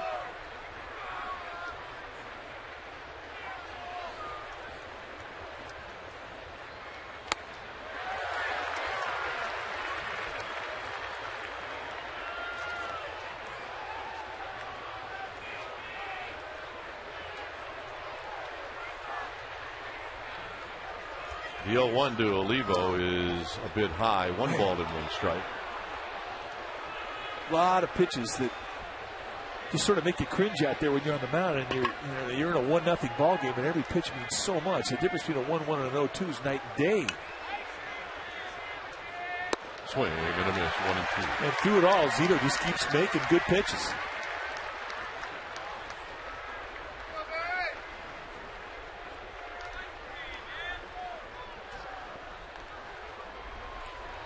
But it will definitely test your composure. You get mad.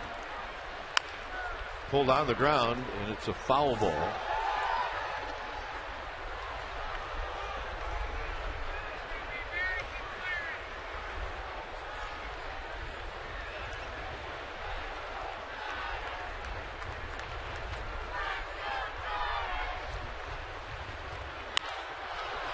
Base hit to left field. Right past Pablo Sandoval.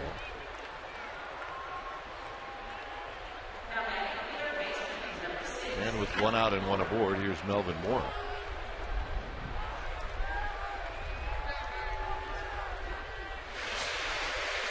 Beautiful night. Right outside the ballpark. Yeah, that's where I live. Beautiful. Right there by Momo's. Mora is struck out and he's flied out.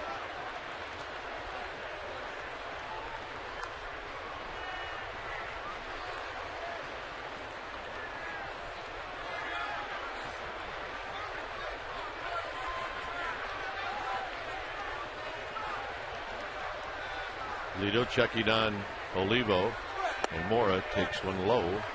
1 ball and no strikes. It was pitch number 98 for Barry Zito.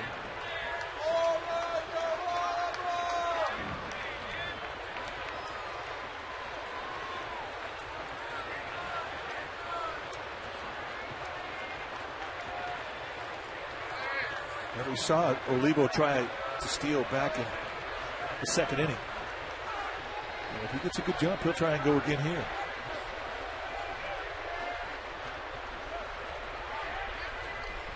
Who's Bochy thinking the same thing, calling the throw over? Yep.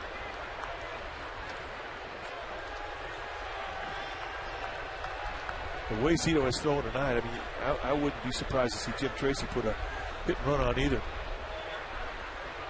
Because Zito's been all around the plate. Mora pulls it on the ground, fair. Aubrey Huff's going to have to dig it out, and now it's going to be a fan interfering, and it's going to benefit the Giants. Well, that can change, however. And right now, Ed Rapuano is making the call, and it does indeed favor the Giants. Now, they don't have to automatically say that it's going to be a double and hold that runner up at third. If in their mind they feel that the runner would have scored, they would have waved him in. But they do indeed get a break. Ball right over the bag. And Lance Barksdale signaling fair. And here's where the play becomes dead. A fan leans over and stops it. You got to leave the ball alone. Well, that fan's going to get kicked out. It's automatic.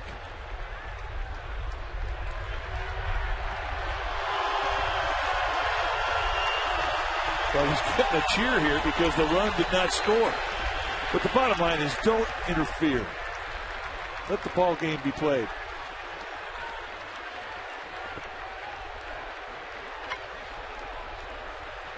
Here's Clint Barmas. Barmas is struck out and he's reached on a fielder's choice. Giants will play the infield back. Olivo's at third. Mora's at second. Barmas takes a strike.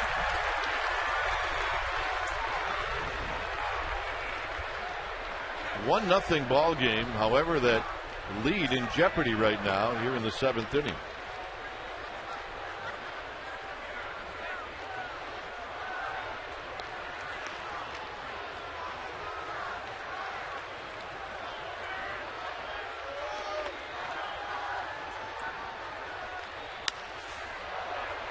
Barmas digs that breaking ball out, and he fouls it down the left field line. I think he hit that off a shoe top. He did too.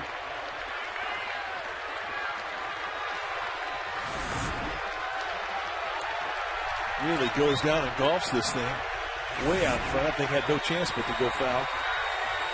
But here's where you have to be careful. Yesterday it was Barnes with a 2-strike that really put a ding in Tim Lincecum's day. Up and in, 1 and 2, and that was designed to be in that area. Johnny Herrera, called up yesterday, is on deck. And you see the distribution of pitches. He has been in command all night long. He's never really been taxed going deep into a pitch count in any particular inning. Now back, Zito getting everything he can to try to get in on Barmes, and Barmes fouled it off. That's a perfect pitch. 1-2 count. He's going to try and cut that fastball on the hands, and he put it exactly where he wanted to.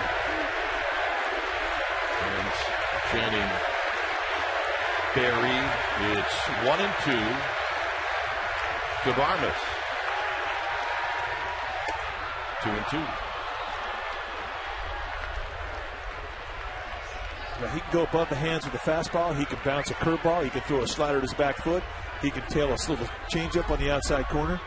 He's got 2 shots to get him here, and he does not care if he walks him.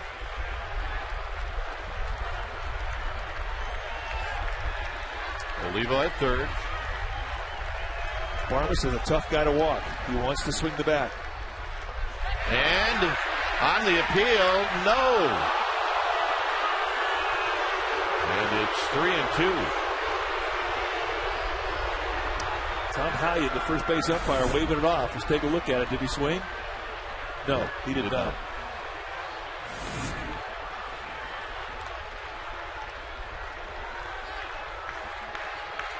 So it's 3 and 2. Zito has not been afraid to throw the 3-2 hook.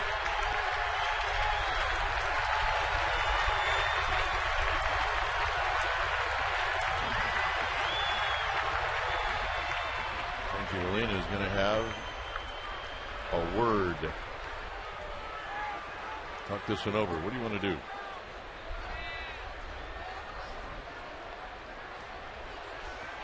A quick conversation. Well, he shook off a couple pitches. Then he finally agreed. Benji said, no, I want to talk about it. Well, maybe he felt like Zito wasn't that convinced. Well, you got to be 100% committed to this pitch. It's the biggest pitch of the game right here. Hit into center field. This will tie the game. Rowan puts it away. There's the throw to third. And out at third. And the run scores. They're going to say the run scores. And it's a 1-1 ball game. So Melvin Mora nearly cost the Diamondbacks the run.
box.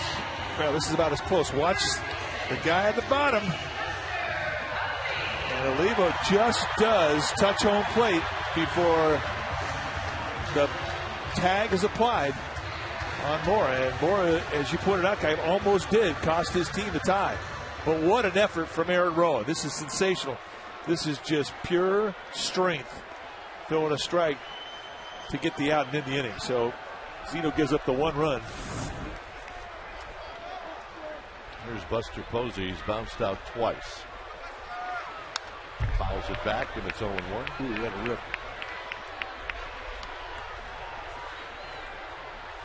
Posey, Molina, Rowan.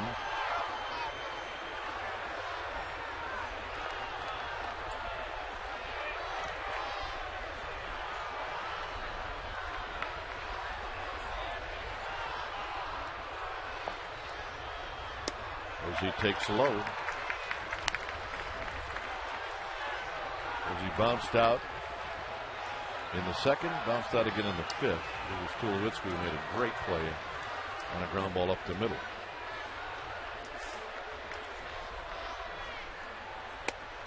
Two balls and 1 strike.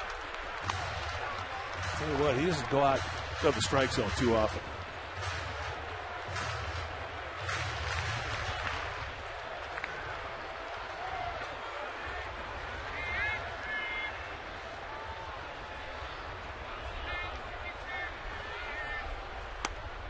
Three and 1.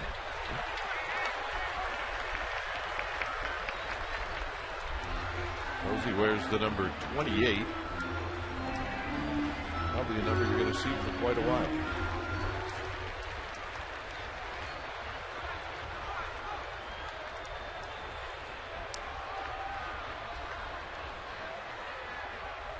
Swing. Going to miss. 3 and 2. He was letting out some shaft there too in a 3-1 count. And a rip. That's 2 times he's gambled in the 1-0, and now here in the 3-1. He was trying to put a run on the board. It's a great swing.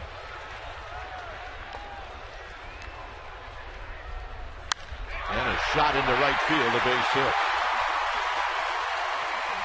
You know, it really, and that really tells you all you need to know about this guy. In a 1-0, he will let out shaft. In a 3-1, he will let out shaft. In a 2-strike, he will shorten up, stay inside it, go to right. The pitch was on the outside corner.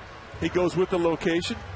He barrels it, and that ball scooted right into right field. So the Giants get a leadoff runner with a sweet at bat from Buster Posey. And a guy that has had a couple of good at bats, although he's got nothing to show for it, and that's Benji Molina.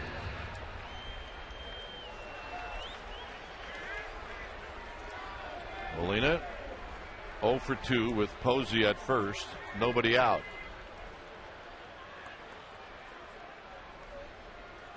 And Hamill will step off.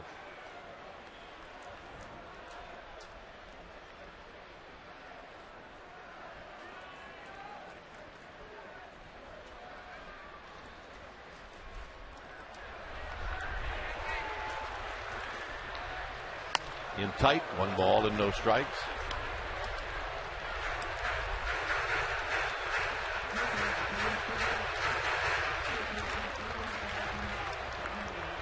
Matt Belisle, Joe Beimel. They're ready to come in. They've quit throwing.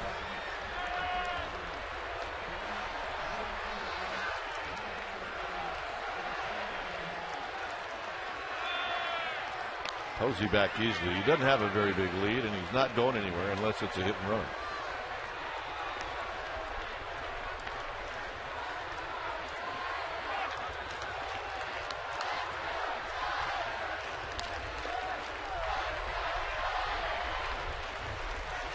One ball and no strikes.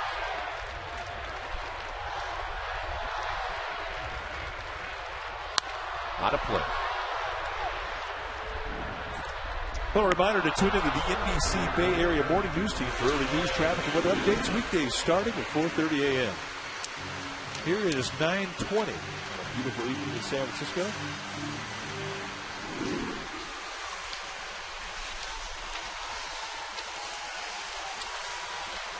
Bay Bridge in the background 1-1 to Benji Molina.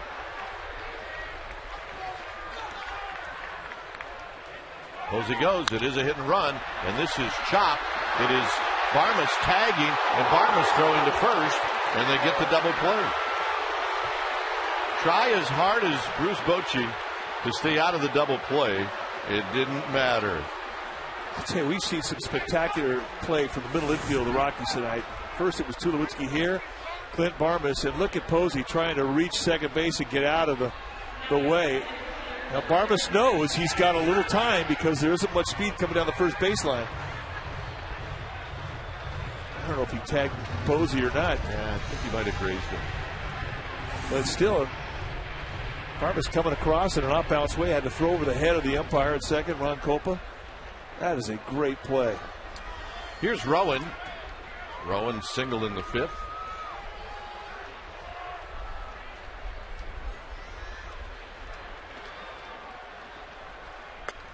Takes a strike, and it's 0-1.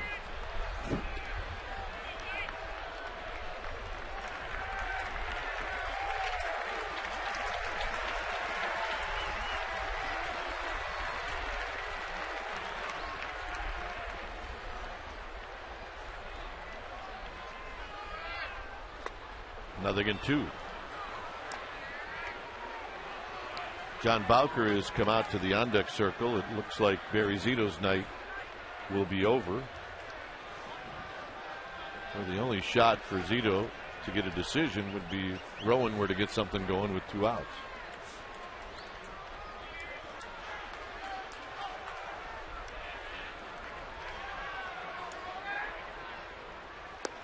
In tight.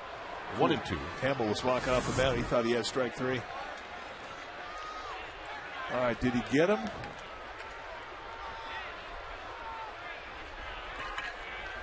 I don't know, but it definitely shows you the footwork Barmas had to use to get his balance to get the throw off. That's just a spectacular play. A lot of athleticism in that effort. Rowan on the ground sharply. Tulowitzki knocks it down and then throws him out. No! He pulled Helton off the bag, and Bowker's going to hit.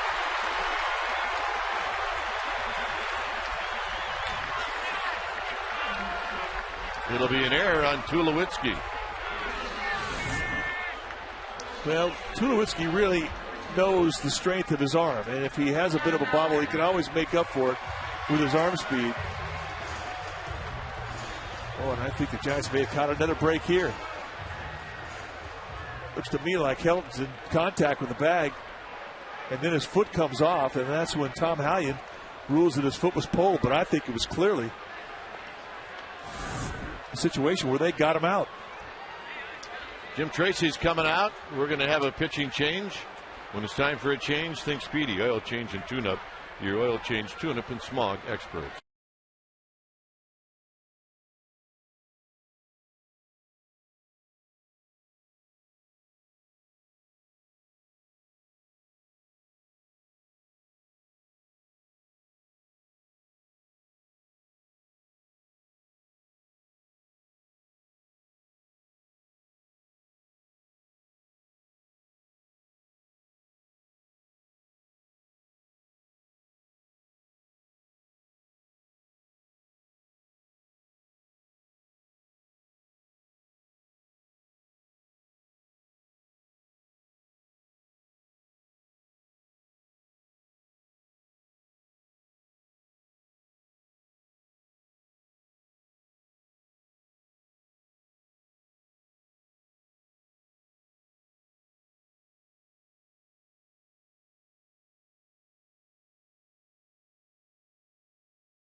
and enjoy breakfast on the field. No more fun than that. All you got to do is go to sfgiants.com/slumber party or call 415-972-2014 to get information. Here's Bowker pinch hitting, facing Joe Beimel. Rowan at first.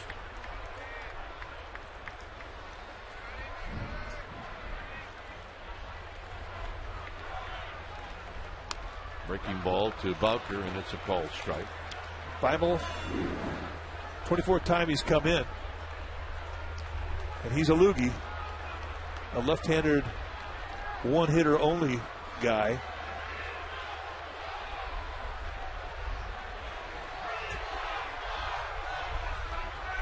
Oh, and 1 to Bowker. And the loogie throws, and there's a pitch down low. 1 ball and 1 strike. That's a new stat that Bruce Jenkins was talking about the other day in the paper. I think it's a great stat. But Beimel's a slider guy, but he's also got a little sink to his fastball. They're looking at their high 80s, low 90s.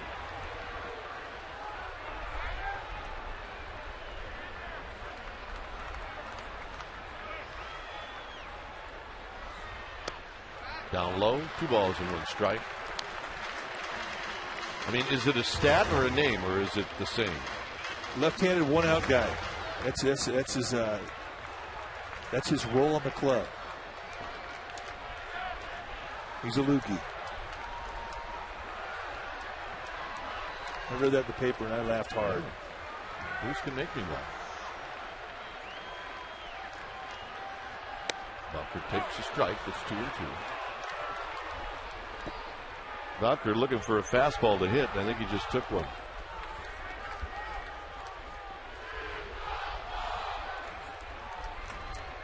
Diamondbacks and Dodgers, 0-0, 8th inning.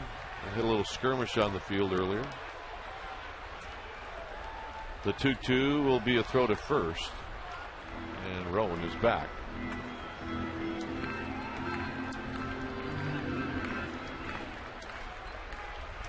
Atlanta Braves are red hot. They beat the Phillies again tonight. They've taken over the National League East spot, first place. They did that yesterday. 2-2 to Bowker. Breaking ball, and Bowker swings and misses. Here comes the 8th inning, 1-1.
Right here on Comcast Sportsnet Bay Area.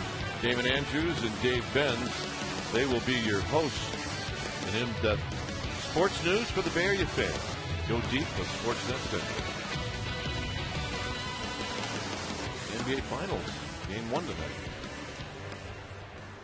baseball season. It is once the Sharks got out of it.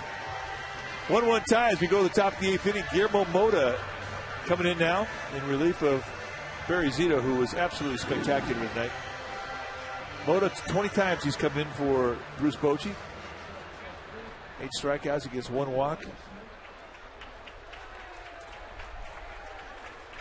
Seth Smith will be the pinch hitter. Yamamoto's trying to get Andres Torres moving back a little bit. I think he was waving his pass list. Very well could have been. So here's Smith. In tight, 1 ball and no strikes. 270 for Smith. He's got 8 home runs, 22 RBIs.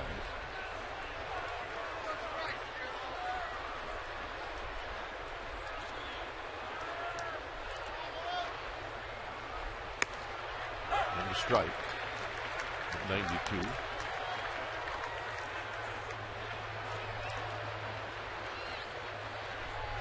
Good spot. Dan's got everything under control.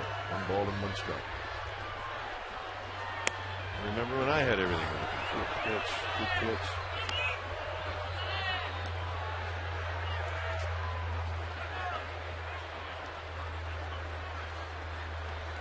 Top of the order, Gonzalez to follow. Swing. And a miss. 2-2.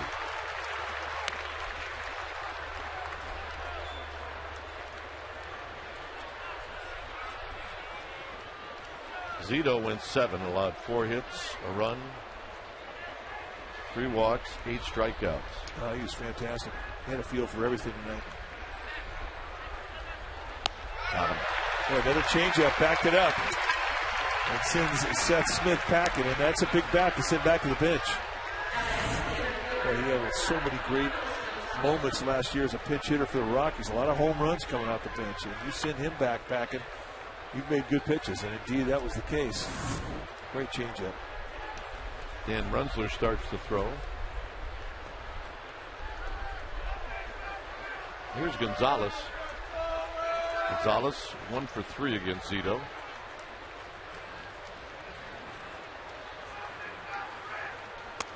And a strike, and it's 0-1. He has faced Mota just a couple of times. He's 1 for 2.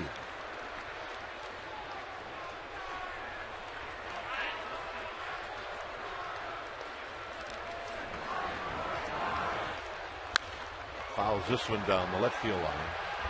That'll be out of play. Souvenir.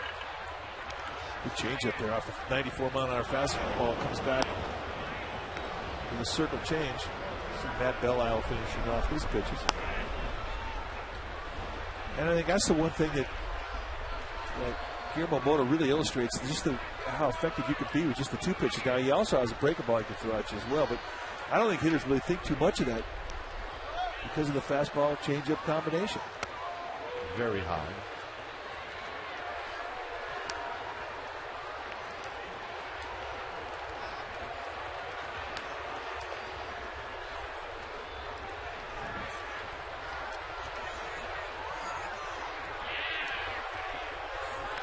Billboards to follow. Tough hop. Not a problem for Sandoval. Soft hands, and don't rush if you don't have to. Well, that's the beauty of third base. Is you don't have to rush. You've got time. Kind of a cue ball, masse action on it. And there's that example of soft hands you're talking about. I mean, he caught that like a catcher. Which is what he was. Here's Spilborghs. Doubled in the 6th inning.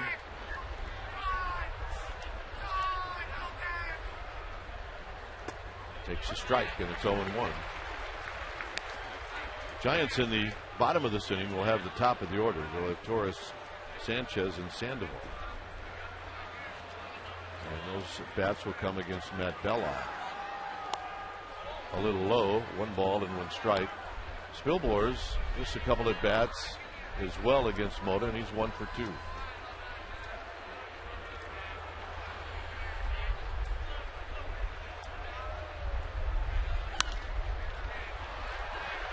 It'll either be Torres or Sanchez. Torres puts it away. Top of the order, 1-1.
Tomorrow for Game 3 of this 3-game set with the Rockies, it'll be a great pitching matchup.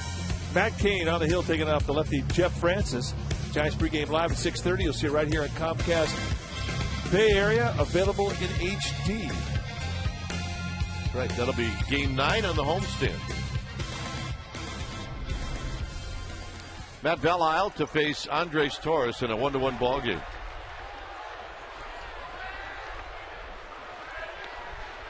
Torres is 1 for 3, homered in the 4th. You see the numbers for Belisle, good numbers, 34 strikeouts and 32 1/3 against 8 walks. He's got low to mid-90s sink with a slider and a changeup, but he's tough to lift. And a quick 0-2. And that, you can add curveball to that scout report as well. Mora was cheating in, now he doesn't have to with 2 strikes.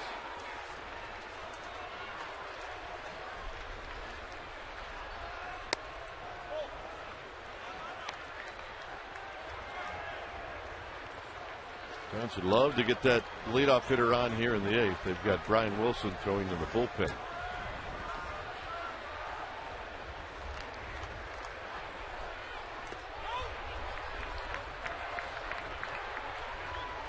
Two and 2. Lance Barksdale.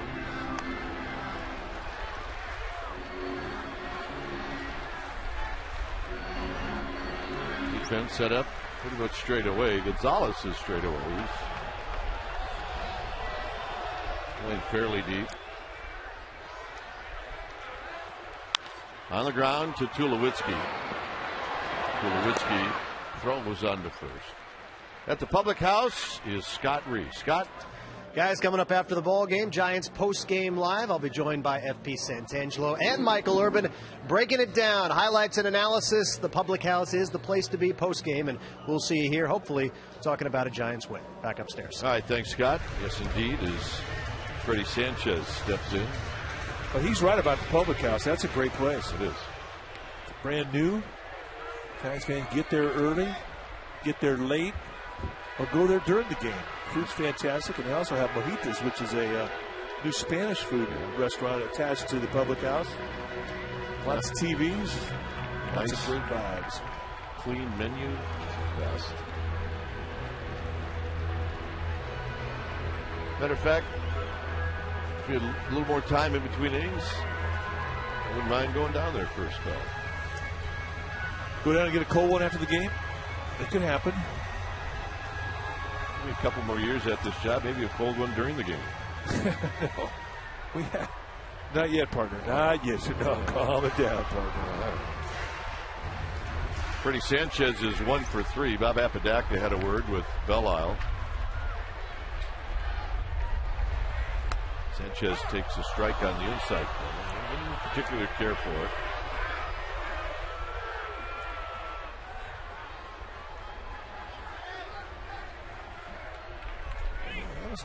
That's a pretty big protest there. From Freddie, it is. As soon as you get an umpire's attention, though, you got to back off. And he did. It was perfect, the timing on it. Yeah, okay, just check it. Yep. You know what? I agree with you. Great call.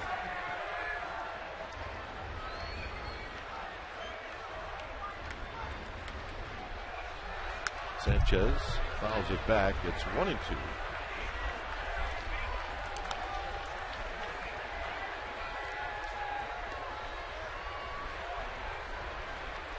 Sanchez has got some pretty good numbers. He's hitting .429 lifetime against Belle-Isle.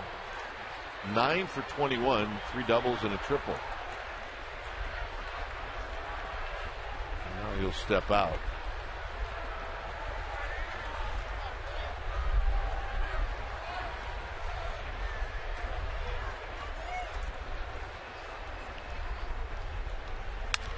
Sanchez pulls it past Tim Flannery.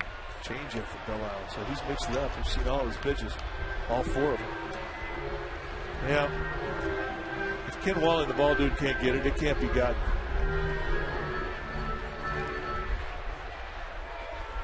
Can't get on a guy that needs a shoehorn to put that helmet on. That's all I'm telling you. 1-2. Tight. 2 balls, 2 strikes. Yeah. He's got to look down, partner. 2-2 pitch to Sanchez. Swing and a miss. Sanchez strikes out for the first time tonight, and here's Sandoval.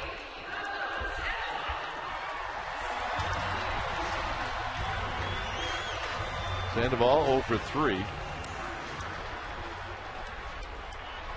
Struck out of the 6th inning.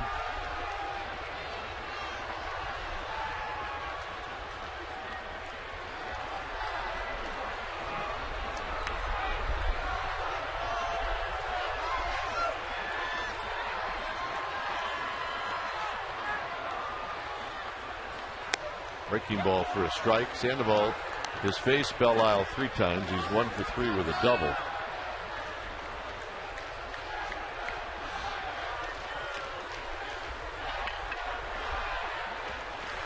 Swing and a miss. 0-2.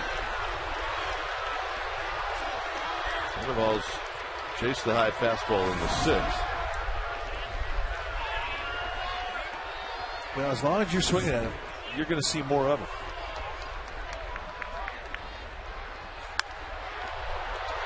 Into the upper deck and then down below. It's just amazing as to how quick the word can get around baseball. The Advanced Scout Network.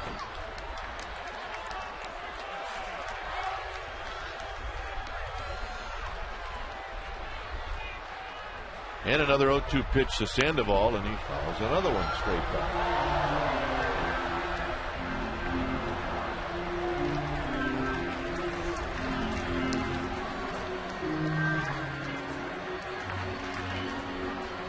Scouts behind home plate.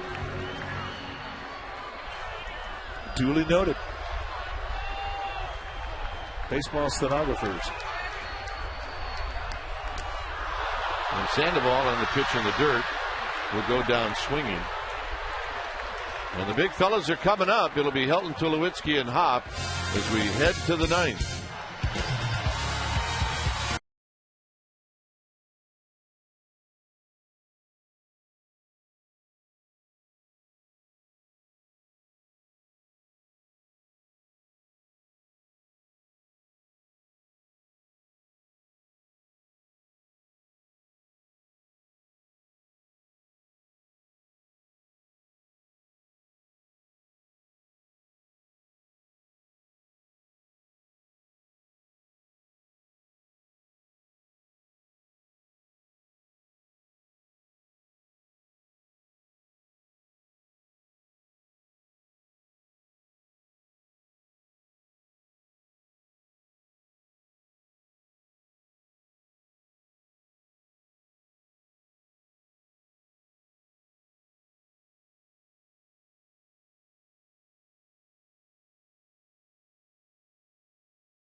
1 since the 7th.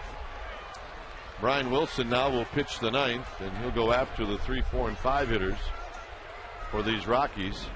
As Helton is the first hitter, and he fouls it out of play. Almost hit Lucille, and that would have been a shame. Well, there you see the numbers on Brian Wilson's season. 19 1/3, 2.33 ERA, 31 strikeouts in 19 innings. Outside to Helton. We can't lose our Lucille. Come on. No. And how close was it to Lucille? Whistled right by him.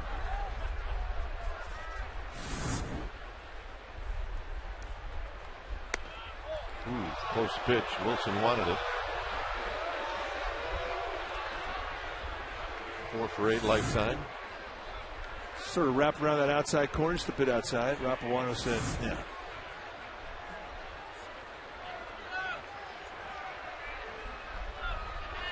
Helton fouls it out of play. He got another breaking ball.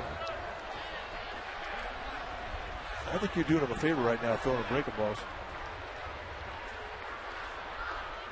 This guy got hit on the arm.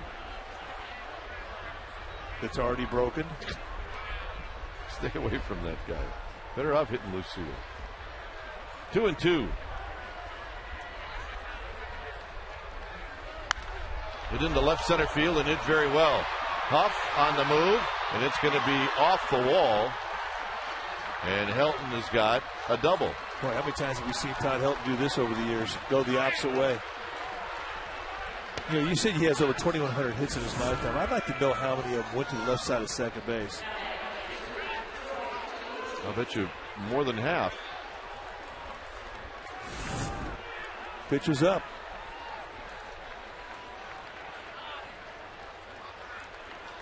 So Helton with his first hit, and it's a leadoff double.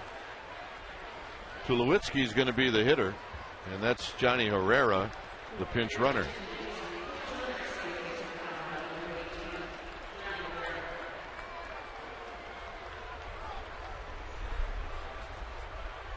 So now the Giants are going to have to keep an eye on Herrera.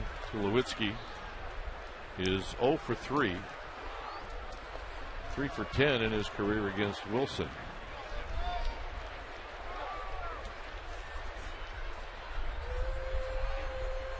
Tulowitzki's been wearing his helmet out 2 nights. Inside corner strike, and it's 0-1.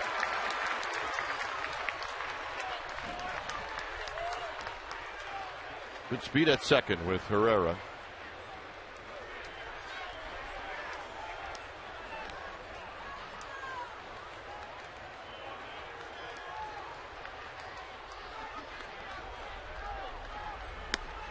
Same spot, right back in there.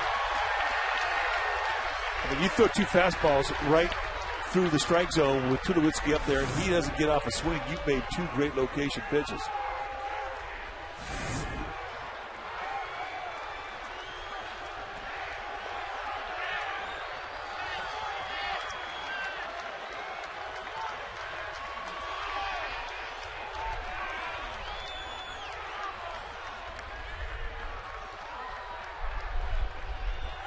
Got him.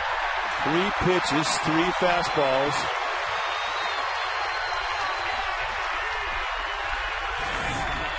And the last one just overpowers and throws right through the swing.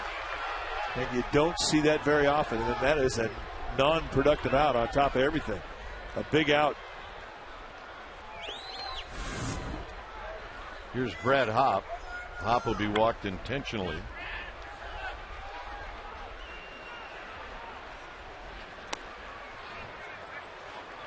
Over the years, I mean, and granted, he hasn't been in the big leagues that long, but since he's come into the big leagues, Tulowitzki has just torched the Giants, especially here in San Francisco. Bay Area kid, big pass list, a lot of friends and family here. Tonight, an 0 for 4. And that last strikeout by Wilson, impressive, the way he did it. It'll be Miguel Olivo to hit.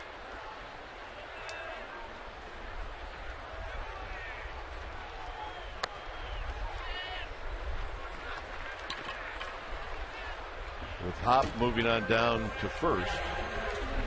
Olivo has walked twice and he's singled. He scored the tying run in the 7th.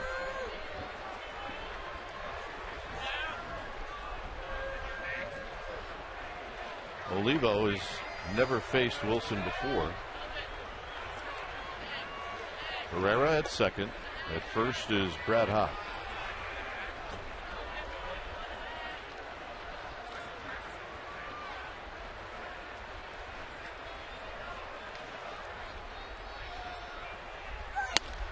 The ball's in 1 strike. Oh, he just heat him up. I mean, that's mano y mano right here. Just country hardballing. Boom. And there really isn't a whole lot of location behind it either. It's just pure velocity. Going right through him.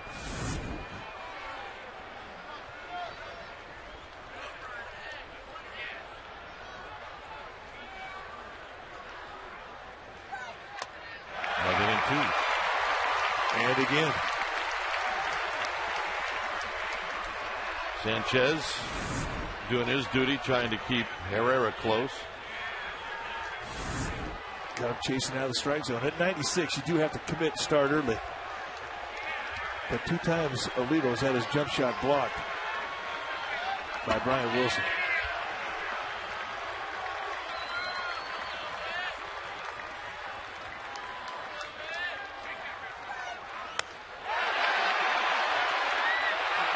One and 2. Tried to ladder climb him with an elevator fastball. Did he go? Yeah, he did. He's out.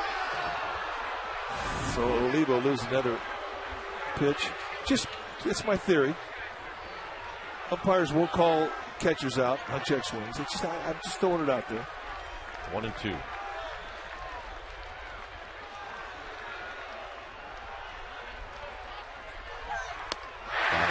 Didn't matter. Went right into the heart of the strike zone at the belt at 97 and just blew him away. I mean, that's 7 pitches in a row now from Wilson, and they're all fastballs. And he blows Tulowitzki away. Of course, the intentional whack. I'm not counting those pitches. And then he blows Olivo away. So here's Melvin Mora. Mora has never faced Wilson before.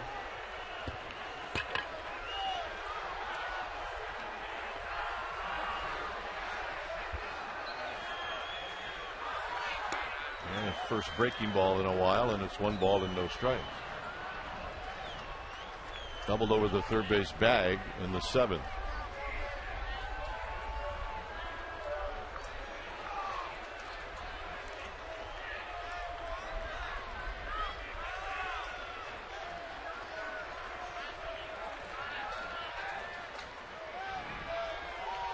Mora, base hit right field. Torres has got to it. They're going to wave him in. Here's the throw home. Molina's got it, and he is out at the plate.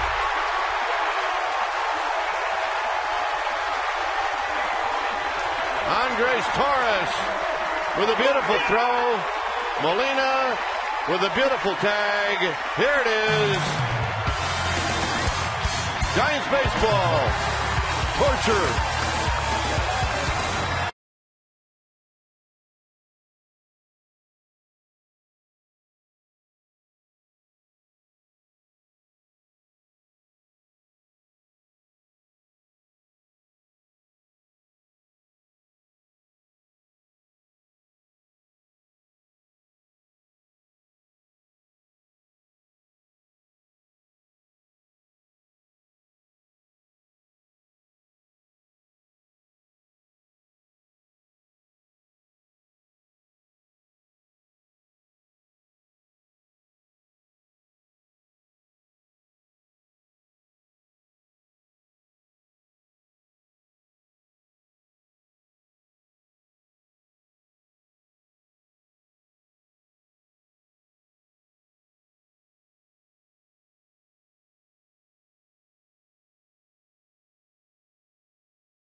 A nice opposite field hitting on a fastball, but a 3-hop strike right to Benji Molina. And the play that Molina makes is the play that saves it for the Giants. A nice throw, though. I mean, 3 hops, you don't usually get the ball to roll that hard, and look at Molina does. Swipe tag onto his arm. And, I mean, the timing had to be perfect. Johnny Herrera almost comes from out of nowhere to elude the tag. But, boy, the effort from Molina just makes a stellar play, and the Giants preserve the tie at 1-1. So, Andres Torres with the bat, with the glove, with the arm, and Benji Molina with a tremendous tag. And here's Aubrey Huff facing Matt Belisle. Huff is 2 for 3. This will be the first time he's led off an inning. Johnny Herrera is now at third. Mora moves to first base. So Melvin Mora gets the base hit.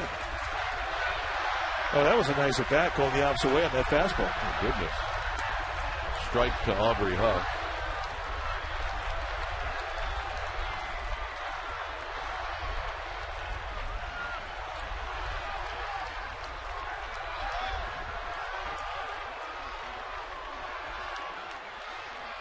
Juan Uribe to follow.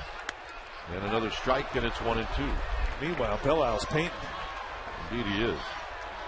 And he's doing with all 4 pitches.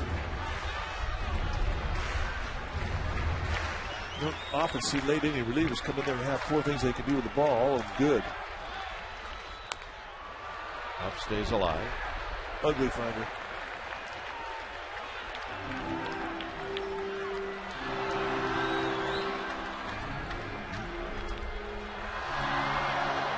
Belisle in the 8th inning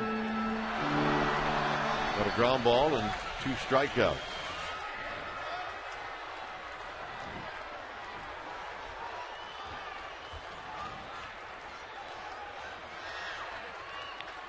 And Huff out swinging at a pitch in the dirt.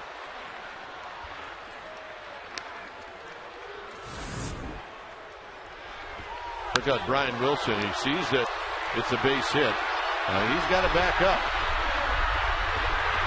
And what's his reaction? Yes. Not exactly how I had it written up, but I'm going to take it. Here's Uribe. Well, you know what he's going to do. He's going to try and send everybody home. Uribe? Yeah. Oh.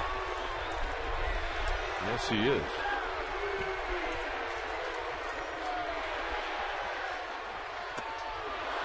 Like that, no balls and 1 strike. Belisle softball him with a little off-speed pitch to open up the at-bat.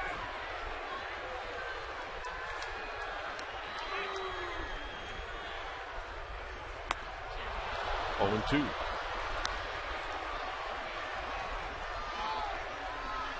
Buster Posey to follow.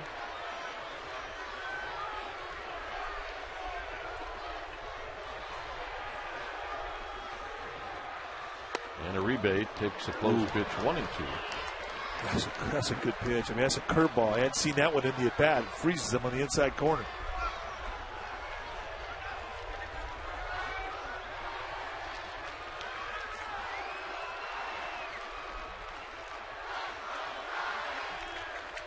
In the dirt, 1-2. Easy take there.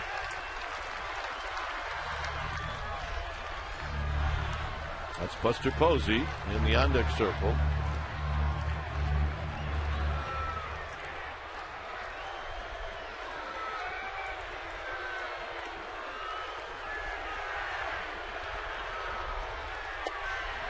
Three and 2. 0-2 to 3-2. Yeah, that's working to where you're going to get a pretty good pitch to hit. At least you should.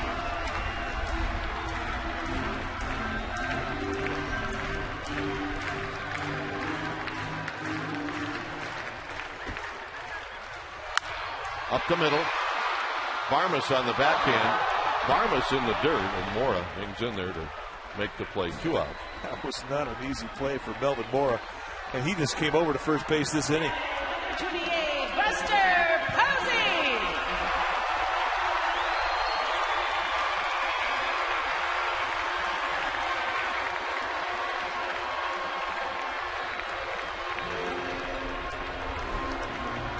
Yep, they're already selling Buster Posey t-shirts. Well,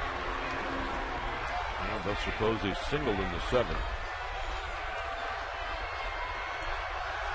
I might try to uncork one.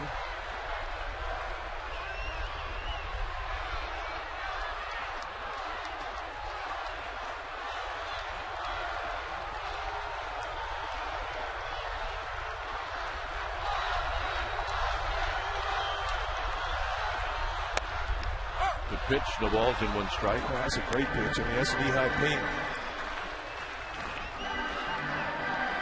Belle has been fantastic. Faced 5 guys, 5 in a row. He's got them out, 3 by strikeout.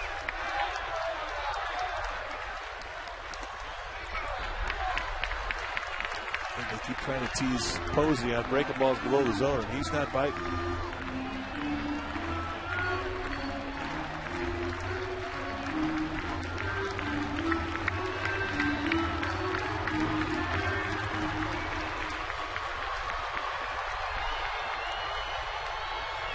Starting the line is Herrera. Foul back. I believe you have to stay quite that close to the line. You will get off a half a step. I mean, that's like almost straddling the line.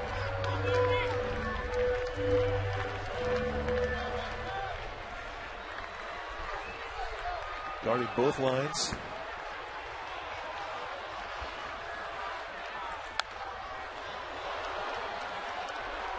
Tried to elevate with the fastball by design. Nice pitch, nice protect.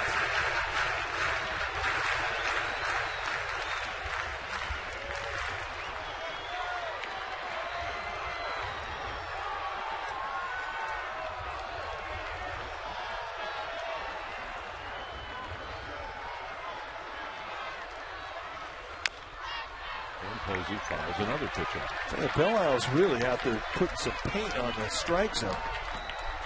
He is staying all around it. He's not making any mistakes out in the middle. It's been impressive.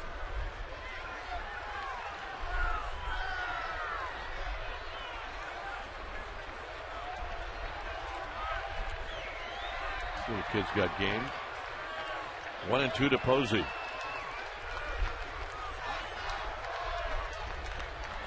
And now Belle will step off. Benji Molina to follow.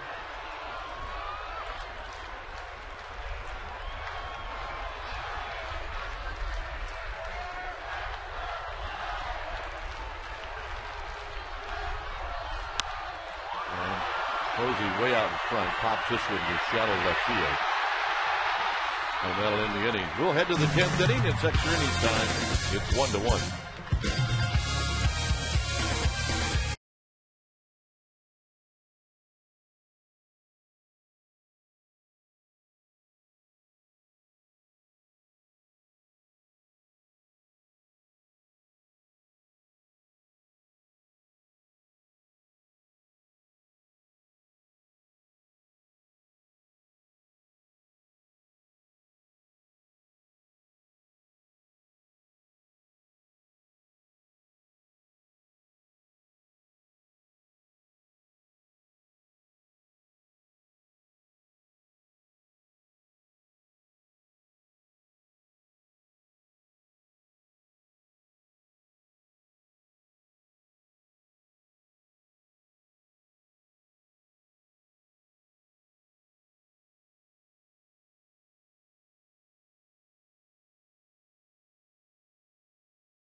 Irish night, we got a tight one.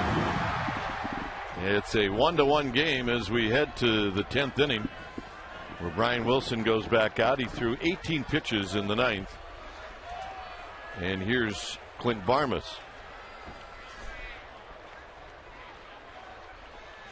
And Barmas looks at a strike.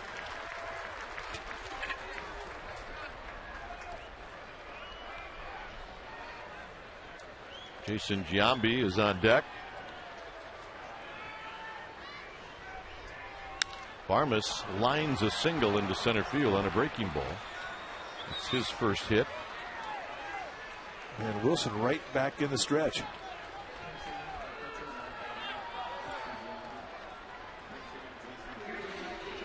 So here's Giambi. Well, one thing you know, he's not going to bunt. He's not going to bunt.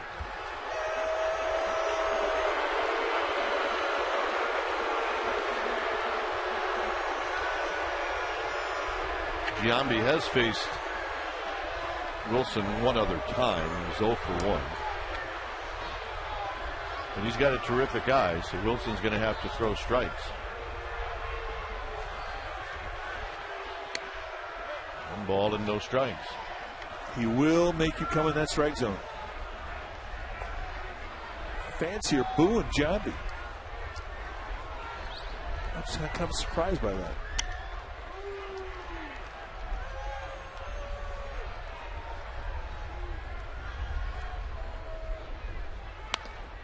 Two and 0. One thing he has always been able to do is take a lot of pitches. Gonzalez to follow. Starting to see some people moving towards the Giants bullpen.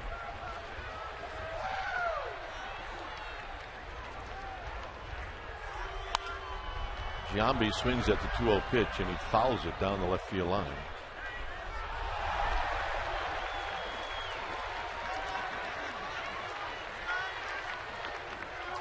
On Irish night, like an Irishman got the ball. That'll be it.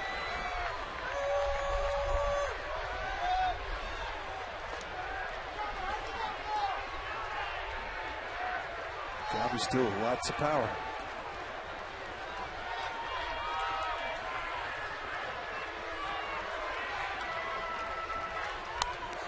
Two and 2, so Wilson comes back. Kind of statute Giambi. He was up there just holding that stretch position for a long time.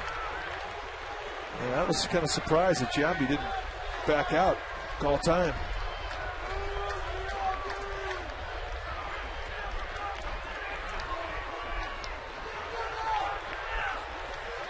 Get some moisture in the air. 2 and 2 to Giambi.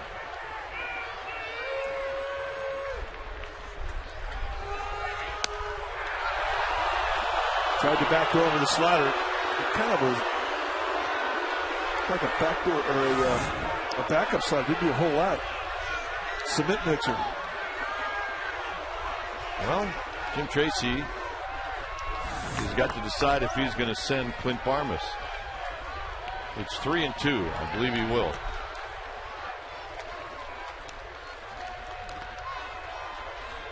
He goes. Giambi drives it to right. Torres is going to get to it. Here's his throw to third, and it is not in time. First and third, nobody out. Oh, nice at bat by Giambi.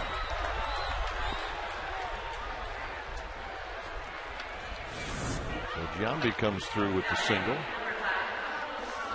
You had the challenge. And he threw a little breaking ball out there.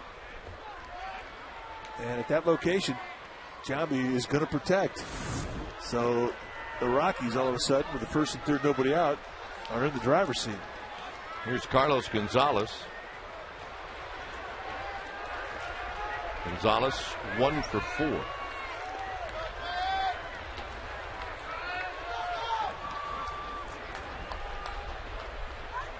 Giants play the infield in.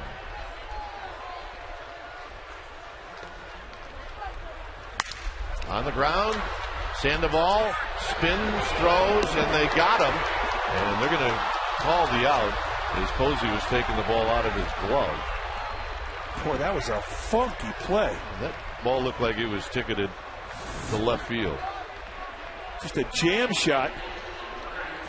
And a nice play by Sandoval, who 360s and throws out the speedy Gonzalez.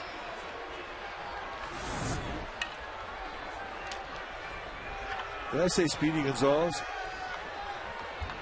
Well, I think it was appropriate. But that was not an easy play. Good show of hands by the Panda at third. Well, the infield will come all the way in for Spilborghs.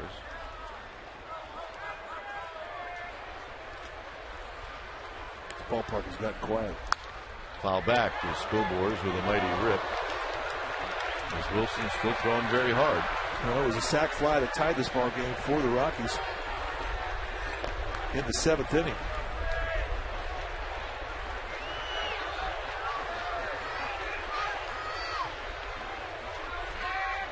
The contact play is probably on, so if the ball is hit on the ground, Barmas is going to be coming in.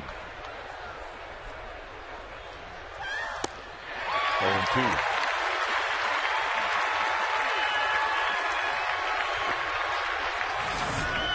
Straight fastball. They set up inside. It goes to the opposite side of the plate. But at 96, and he gets a swing through to get our 0-2 advantage.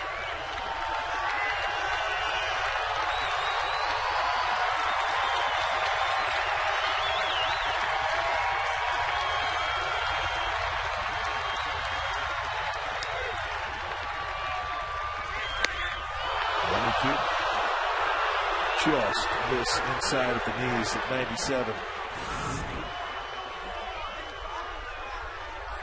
Not by much, you're right.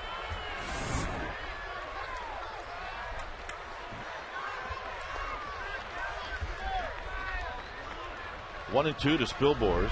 Infield in.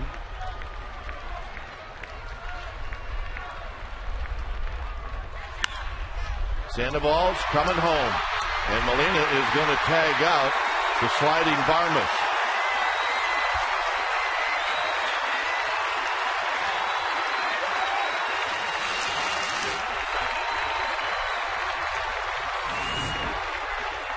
You play the infield in, you go on contact with one out, you put the pressure on the defense, and a strike to Molina, who applies the tag. Well, the reason you send the runner is you still have a guy in scoring position. And that's Giambi, with Johnny Herrera now batting for the first time. Remember, he came in as a pinch runner for Helton.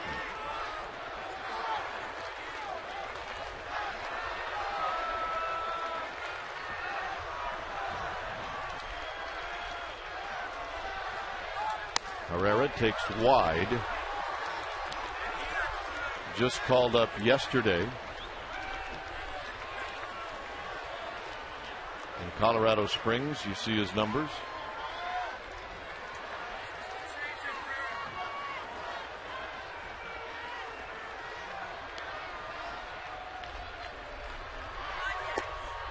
And the strike at the knees. Good gift of Herrera, a rookie, immediately rubbernecks back to Rapawana. Get into extra innings. If you're a rookie, not a good idea to rubberneck an umpire.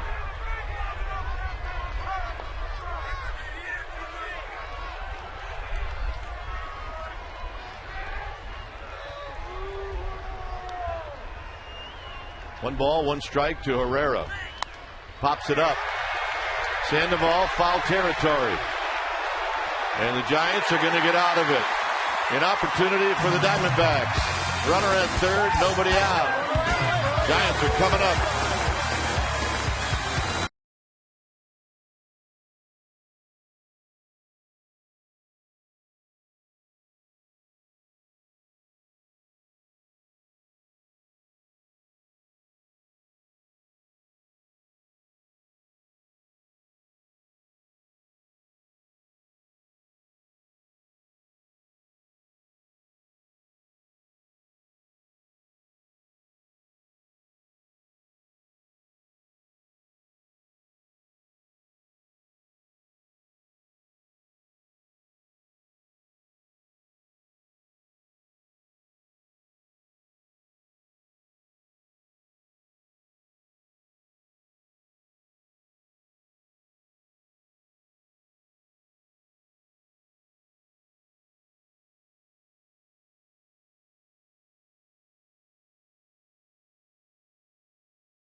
take a look at the numbers for Rafael Betancourt. 22nd time he's come in, and he's been giving up some hits. However, 17 and a third. Look at the strikeouts. 21 strikeouts against just 3 walks. He's going to be around the plate. He's a fastball slider guy, so he's, to a degree, he's pretty much one-speeded. But the fastball and the slider, he's able to really command both pitches, and you don't see many mistakes off the corners. Benji Molina will bat first. Molina 0 for 3 tonight.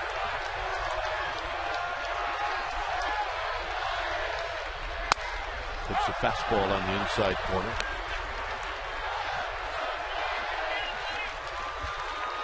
Fly balls for Benji Molina. The ball well to right field in the 3rd inning. Will be tracked down by Brad Hopp.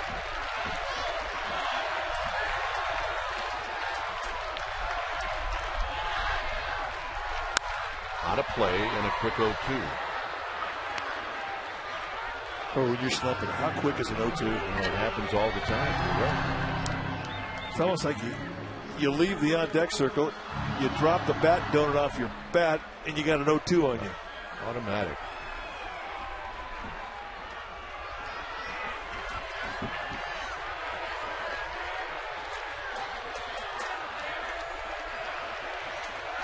Olivo setting up way off the plate.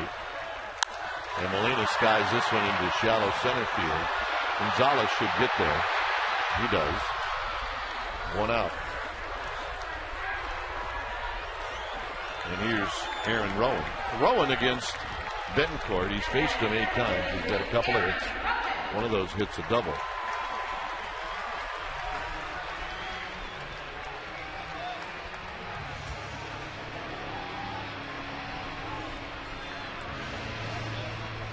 So Brian Wilson, 2 adventurous innings. Hey, he fought through him. He didn't have much break on the slider tonight. It really wasn't his friend. He had some hang to it. But he kept fighting it. That's what he does.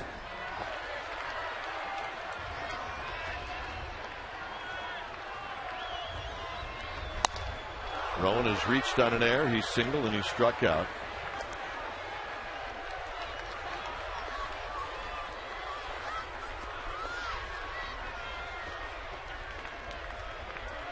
Travis Ishikawa to follow.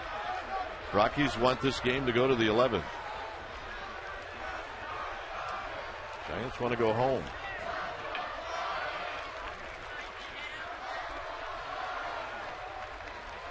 Rowan drives one foul. He just got out in front of it. And it's nothing in 2. Another guy that's struggling. 0-2. Bang, bang. It's almost automatic. That was a good swing. You saw that slider. Barreled it. And there is such a thing as a feel-good strike. When you're struggling,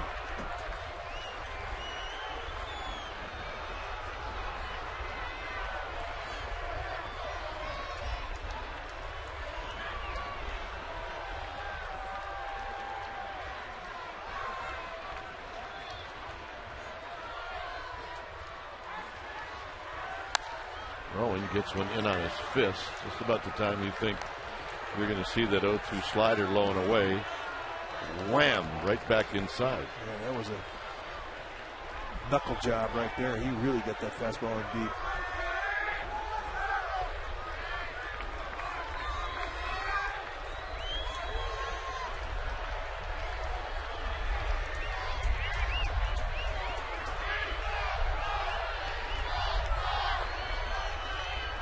Oh, 2 to Rowan.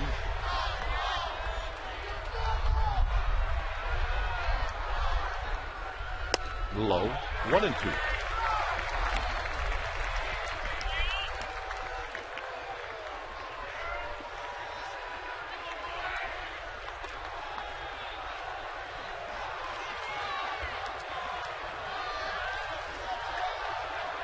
Betancourt slowing it down. He's been on top of the hitters.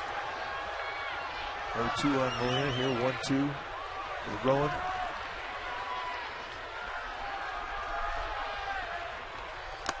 And Rowan out swinging. And that was a fastball. 2 down. And here's Travis Ishikawa. who is pinch hitting. Chicago's done a good job in this role.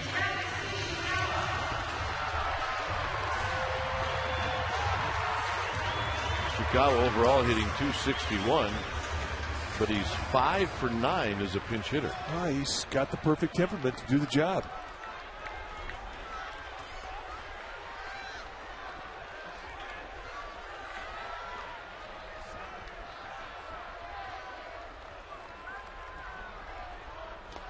Down low. And Bettencourt just did him a favor right there. He showed him the slider he's going to try and strike him out with if he gets to a 2-strike situation.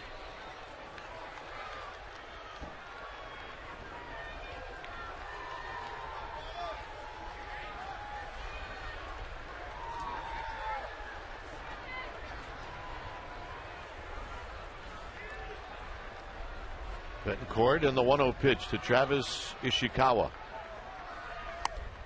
2 balls and no strikes. Andres Torres is on deck. Giants won the ball game the other night with 2 outs and nobody on. And Ishikawa was the man who started the rally.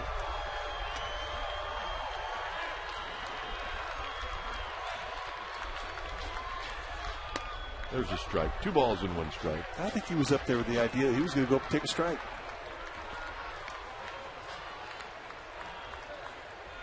Put the pressure on the pitcher. And now he's seen 3 pitches. So he knows the movement of the fastball. He knows the movement, the break, and the slider.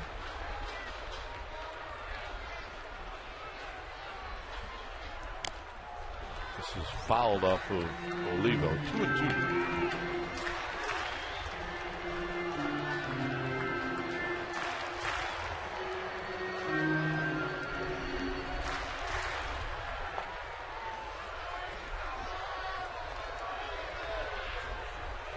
Now you make your 2-strike adjustment.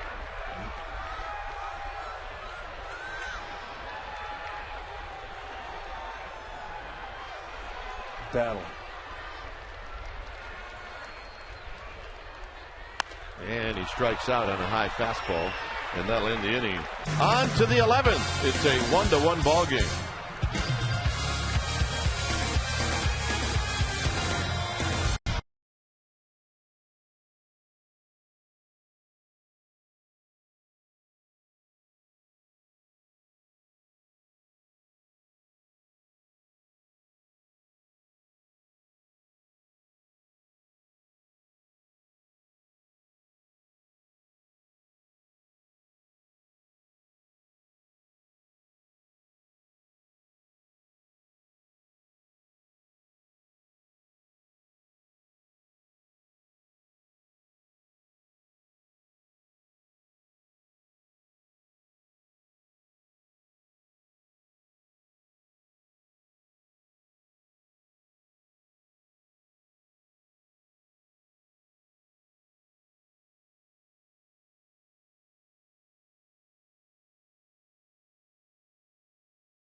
And then Sunday Lucy Bobblehead Day presented by AT&T.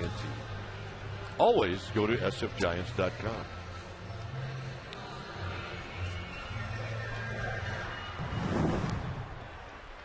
New pitcher for the Giants, Santiago Casilla. And you think about Santiago Casilla, you think about one thing: great stuff. And you know, as impressive as Buster Posey has been with his debut at the big league level in 2010, this guy has been as impressive. 3 innings, didn't give up a hit yet, struck out 7 against 1 walk, and we have seen high velocity sink and a good hard slider from this guy.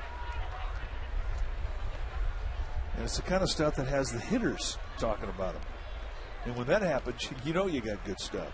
That's right. It'll be a true test for Casilla. Is Troy Tulowitzki will bat first.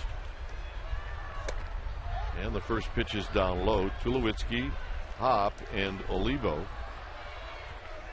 A run on 8 hits for the Rockies, a run on 7 hits for the Giants. Rockies have had many opportunities tonight. The Giants haven't had many. Tulowitzki pops this one up. Benji Molina will come over, and it's just out of play. And it's 1 ball and 1 strike. A guy down there with a glove on, he missed the play, and he's getting booed. There's the guy right there. There. That guy? Yeah. Yeah. Make a play and meet. He'll be thinking about that for about the next 11 years. Breaking ball and a beauty. 1 and 2. That's nasty. I always see this guy makes a play. I got it. No, I don't. I mean, he was going to jump in with both feet after he missed the play, but sorry, pal. You only get 1 chance. Tulowitzki pulls this one foul.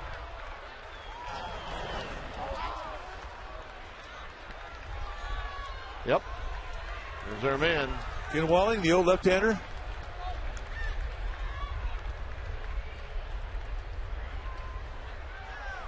Oh, I'm sorry. It just makes me laugh. I love the helmet. It's the best.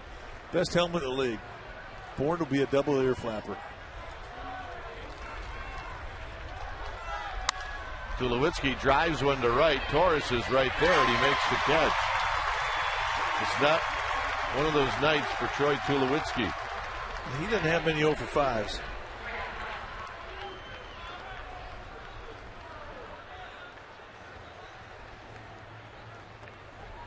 Here's Brad Hopp. Brad Hopp was walked intentionally his last at bat. He's 0 for 3.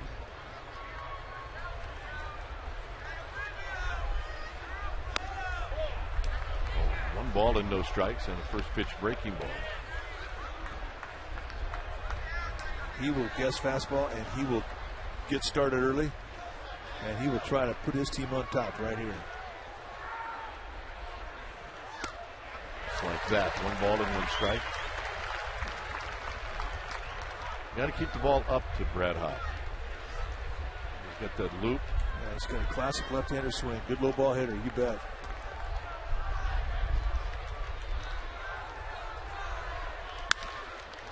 Out of play down the left field line. 1 and 2. 31,198. The Giants go over the 1 million mark tonight in attendance.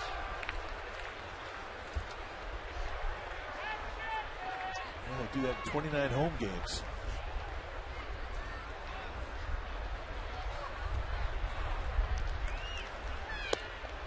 Low and in. 2 and 2. This is it for activity around the major leagues. We get to be the last one. And your wearable blankets, they never look so good. That's right. I thought they were here appreciative there for a second. 2 balls, 2 strikes. Got him. Boy, that's nasty. 96, it just explodes away.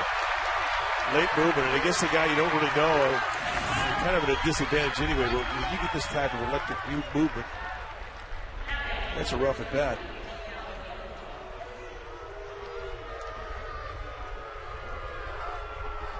And you can see that Hop a little bit upset about that AB. Here's Miguel Olivo.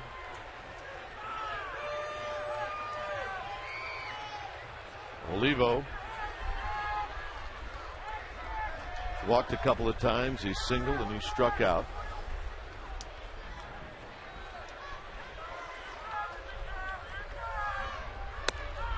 strike, and it's 0-1. That's where you got to pitch this guy. Let him try to hit that out. Hard to do. That's where pitch every guy there. That's unhittable stuff. You backdoor a 96-mile-an-hour sink and nail down the knee-high location on the outside corner. You make a lot of money.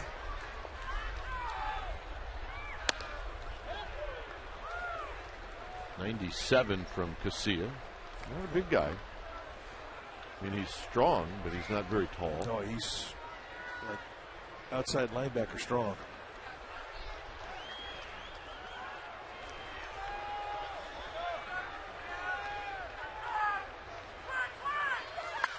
Hit on the ground towards the hole, and with Sandoval guarding the line, Olivo has got a base hit. And that'll bring up Melvin Mora.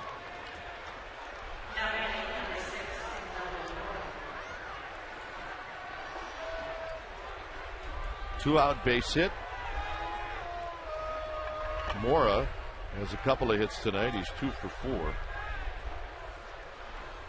It was Mora's base hit. It looked like he was going to give the Rockies a lead in the 9th. A base hit to right field, but Andres Torres threw out the pinch runner Johnny Herrera at the plate for the final out.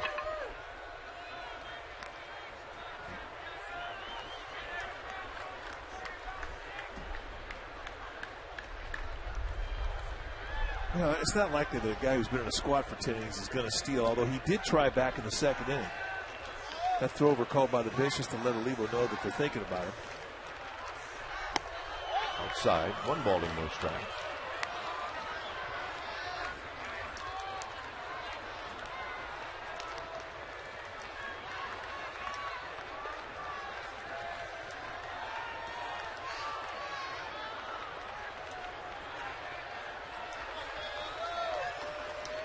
Torres towards the line in right field.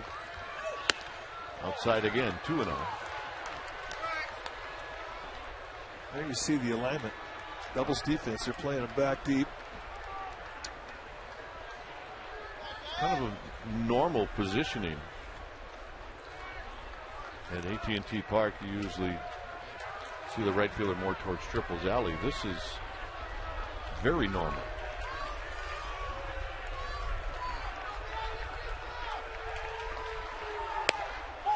Three balls and no strikes. Casilla and the Giants certainly don't want to put the potential lead run at second base with a free 90 feet.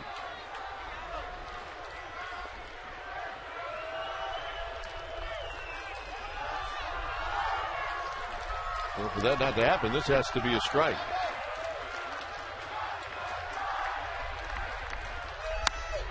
And Mora with the green light fouls it out of play. Somebody took a major tumble backwards trying to catch that. All right, and there we go. The man in green. It is Irish night.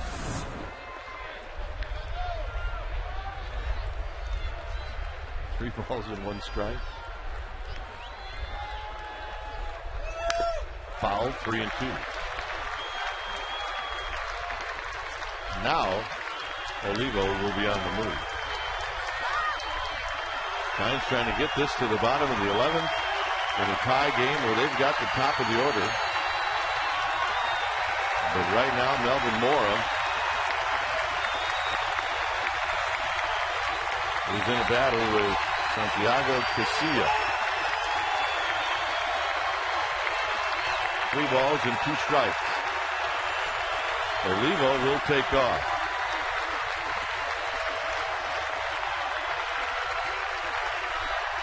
They want to break the ball. Foul again. You got a breaking ball.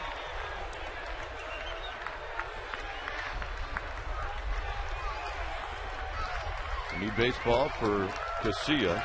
Step off, rub it up, do it again, see it in your mind. Control the tempo. Be in charge. Get your sign on whatever you get, commit to it.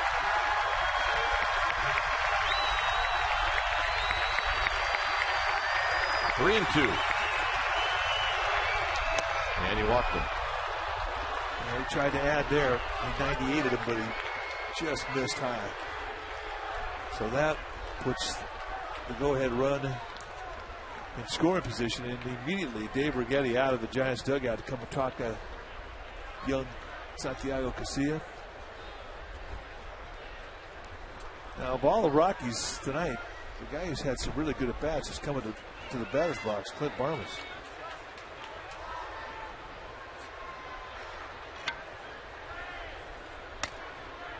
Olivo, a 2-out single, and then a walk to Mora.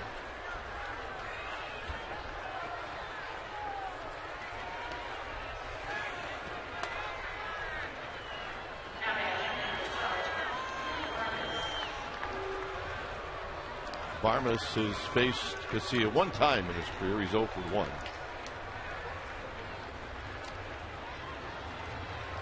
Olivo at second, Melvin Mora at first.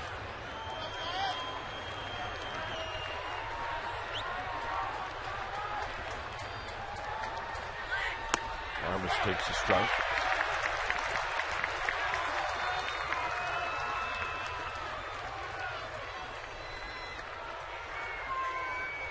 This will be the 22nd pitch for Casilla.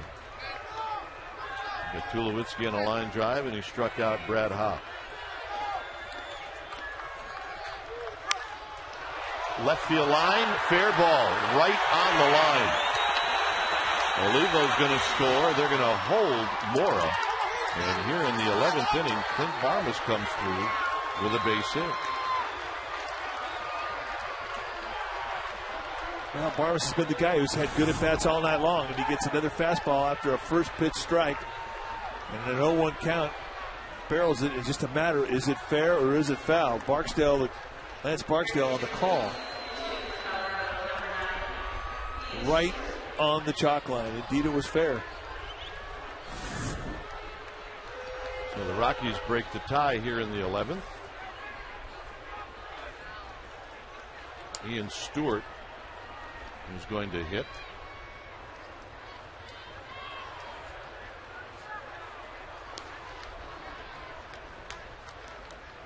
Dan Runzler has been getting loose in the bullpen, and watching Mark Gardner telling us that he is ready.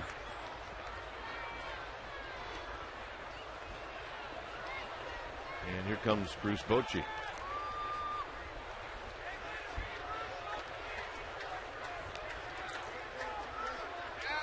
So all of this has happened after 2 outs. A single, a walk, and then a double. When it's time for a change, think Speedy. Oil change and tune-up.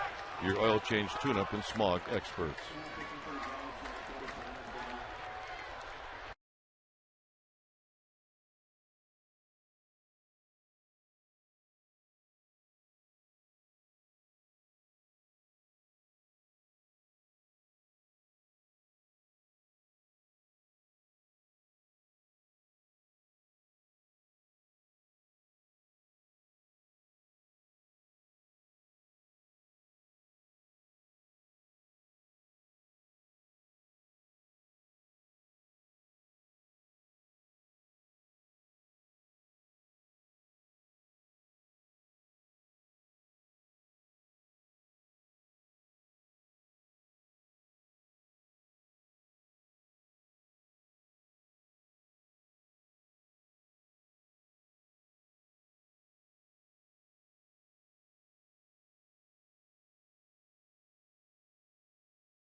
Those are the numbers for Dan Runzler. 23rd game that he's been in. And he's been fighting some command problems. But got to the ballpark today. He was on the mound working some things out.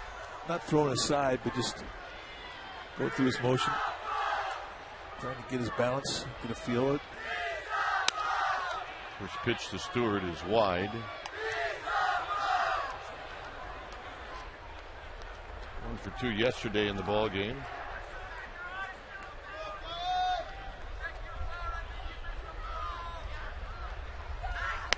Swinging and a miss.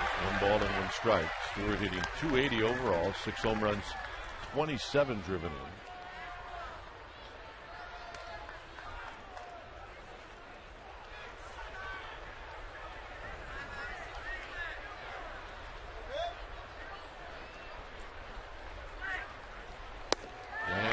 Swing and a miss, 1 and 2. Well, he's cranking it up.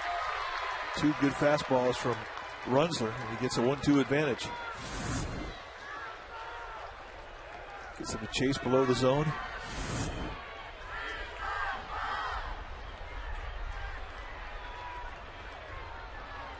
One and 2, and now timeout is called. Melvin Moore broke down the line. The only person he bothered was Ian Stewart.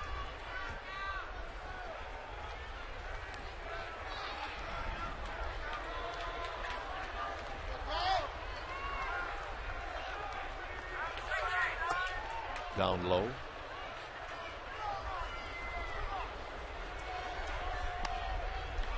Mora at third. Barmas at second.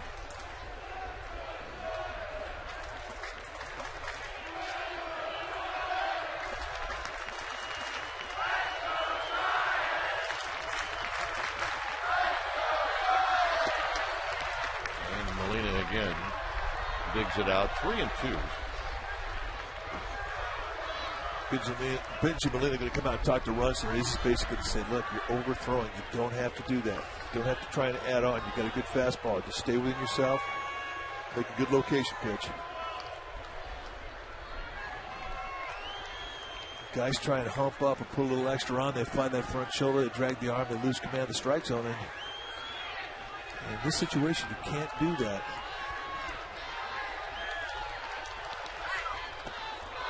This one nearly got away, and Benji Molina with a terrific play, and that's here in the 11th. He's had some really great blocks tonight. And this is one of those really great blocks. And you look at the replay, you go, how did he do that? I mean, there's no time to get a body in front of it. Just reach out and kind of swipe. And you've got good speed with Herrera at third base.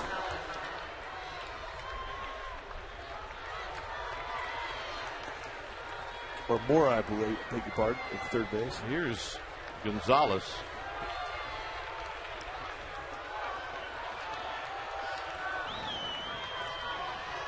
Gonzalez turns away from a pitch inside. 1 ball and no strikes. And Sergio Romo just got the red alert, and it's go, and go fast. He may have 8 pitches to get ready here.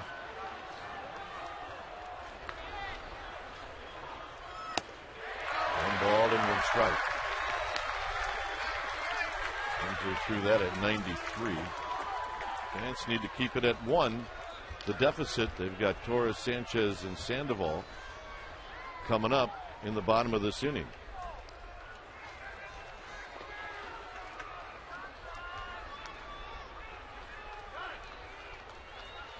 And now stepping out is Gonzalez.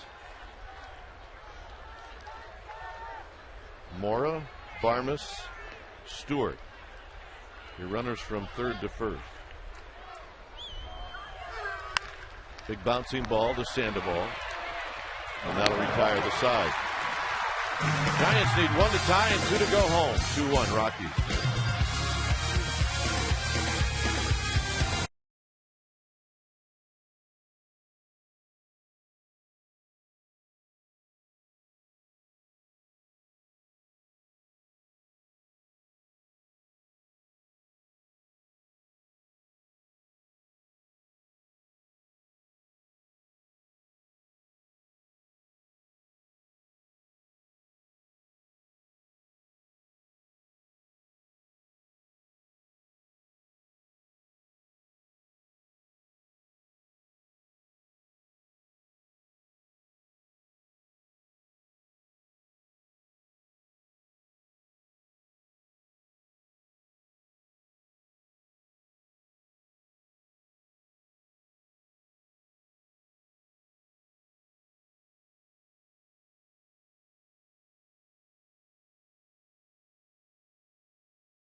Rockies closer Manny Corpus coming in here to try and nail things down for Colorado. These are his numbers. 24th game he's come into. He's 4 for 5 at save ops. He's got a sinker to go 88 to 93. Slider split. And Torres rolls the first pitch foul.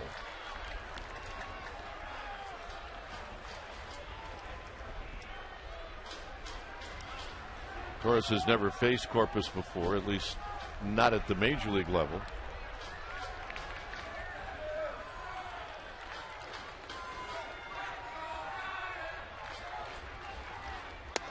Sanchez on deck.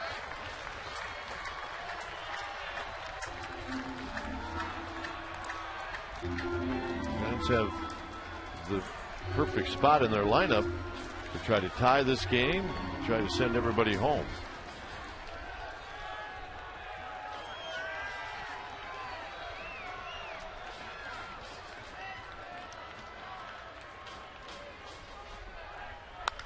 On the ground, it's Mora who goes to the bag. 1 out. Yeah, those are the at-bats that kind of grind you. I mean, it's a good AB. You hit the ball on the button, but the ground ball finds a glove.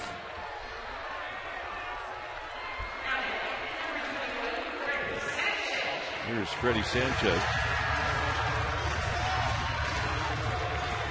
Sanchez 1 for 4. Just singled in the 4th inning. And that's what he is lifetime against Corpus, 1 for 4.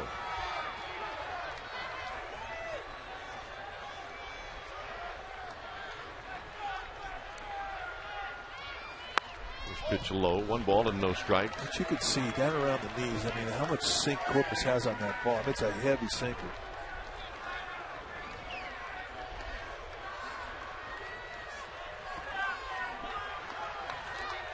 Oliva goes out to have a word.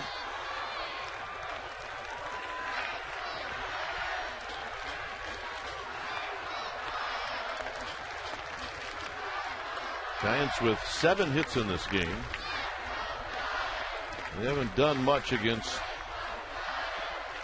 the Rockies bullpen. As a matter of fact, they haven't done anything. The last hit was a Buster Posey single in the 7th. 1 ball and 1 strike. Rockies bullpen has shut them down. They haven't even had a base runner. 11 in a row retired with 6 strikeouts. That's impressive work.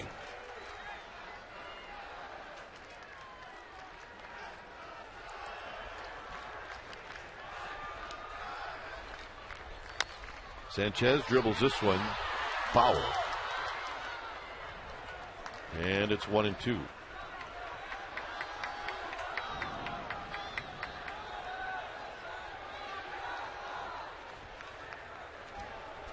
Ed Rapuano is going to pick up the bat and hand it to Freddie Sanchez. He handed it to Olivo. 1-2.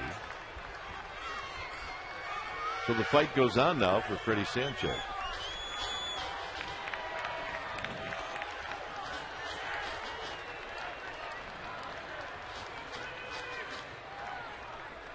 Olivo wants a break ball.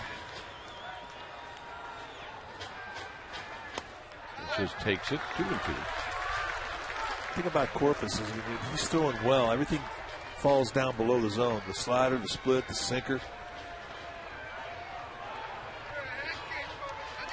When he misses, it's usually below the strike zone.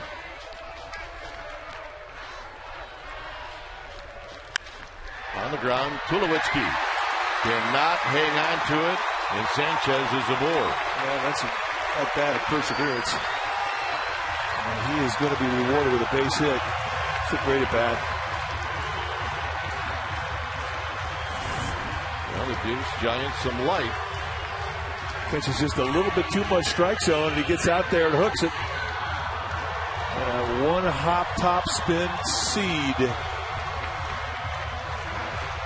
It's off the little finger of the glove of Tulowitzki, and the Giants get a base runner. And now they've got their power coming up. And Sandoval, a good low ball hitter, is going to see pitches right to his wheelhouse. And he's due. He's 0 for 4 with 2 strikeouts.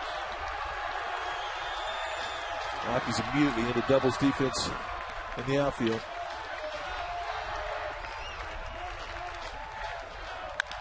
Double play ball. Farmas flips it to Tulowitzki, and that's the ball game. So just like that, it's a 4-6-3 double play, and game 2 of the series goes to Colorado. As the Giants cannot do anything against the Rockies bullpen, and the Rockies did do something against the Giants bullpen. So Mike, big game tomorrow. Well, one in this series. Indeed it is, and the pressure really now is on the Giants because you cannot allow the Rockies to come into your ballpark and sweep you. So Matt Cain gets the ball, and it's going to be another well-pitched game between he and Jeff Francis. So strap it on. All right. Join us tomorrow for the final game of the series with Matt Cain on the hill. Giants pregame live will start at 6:30. Stay tuned. Giants postgame live with interviews and postgame rep starts right now.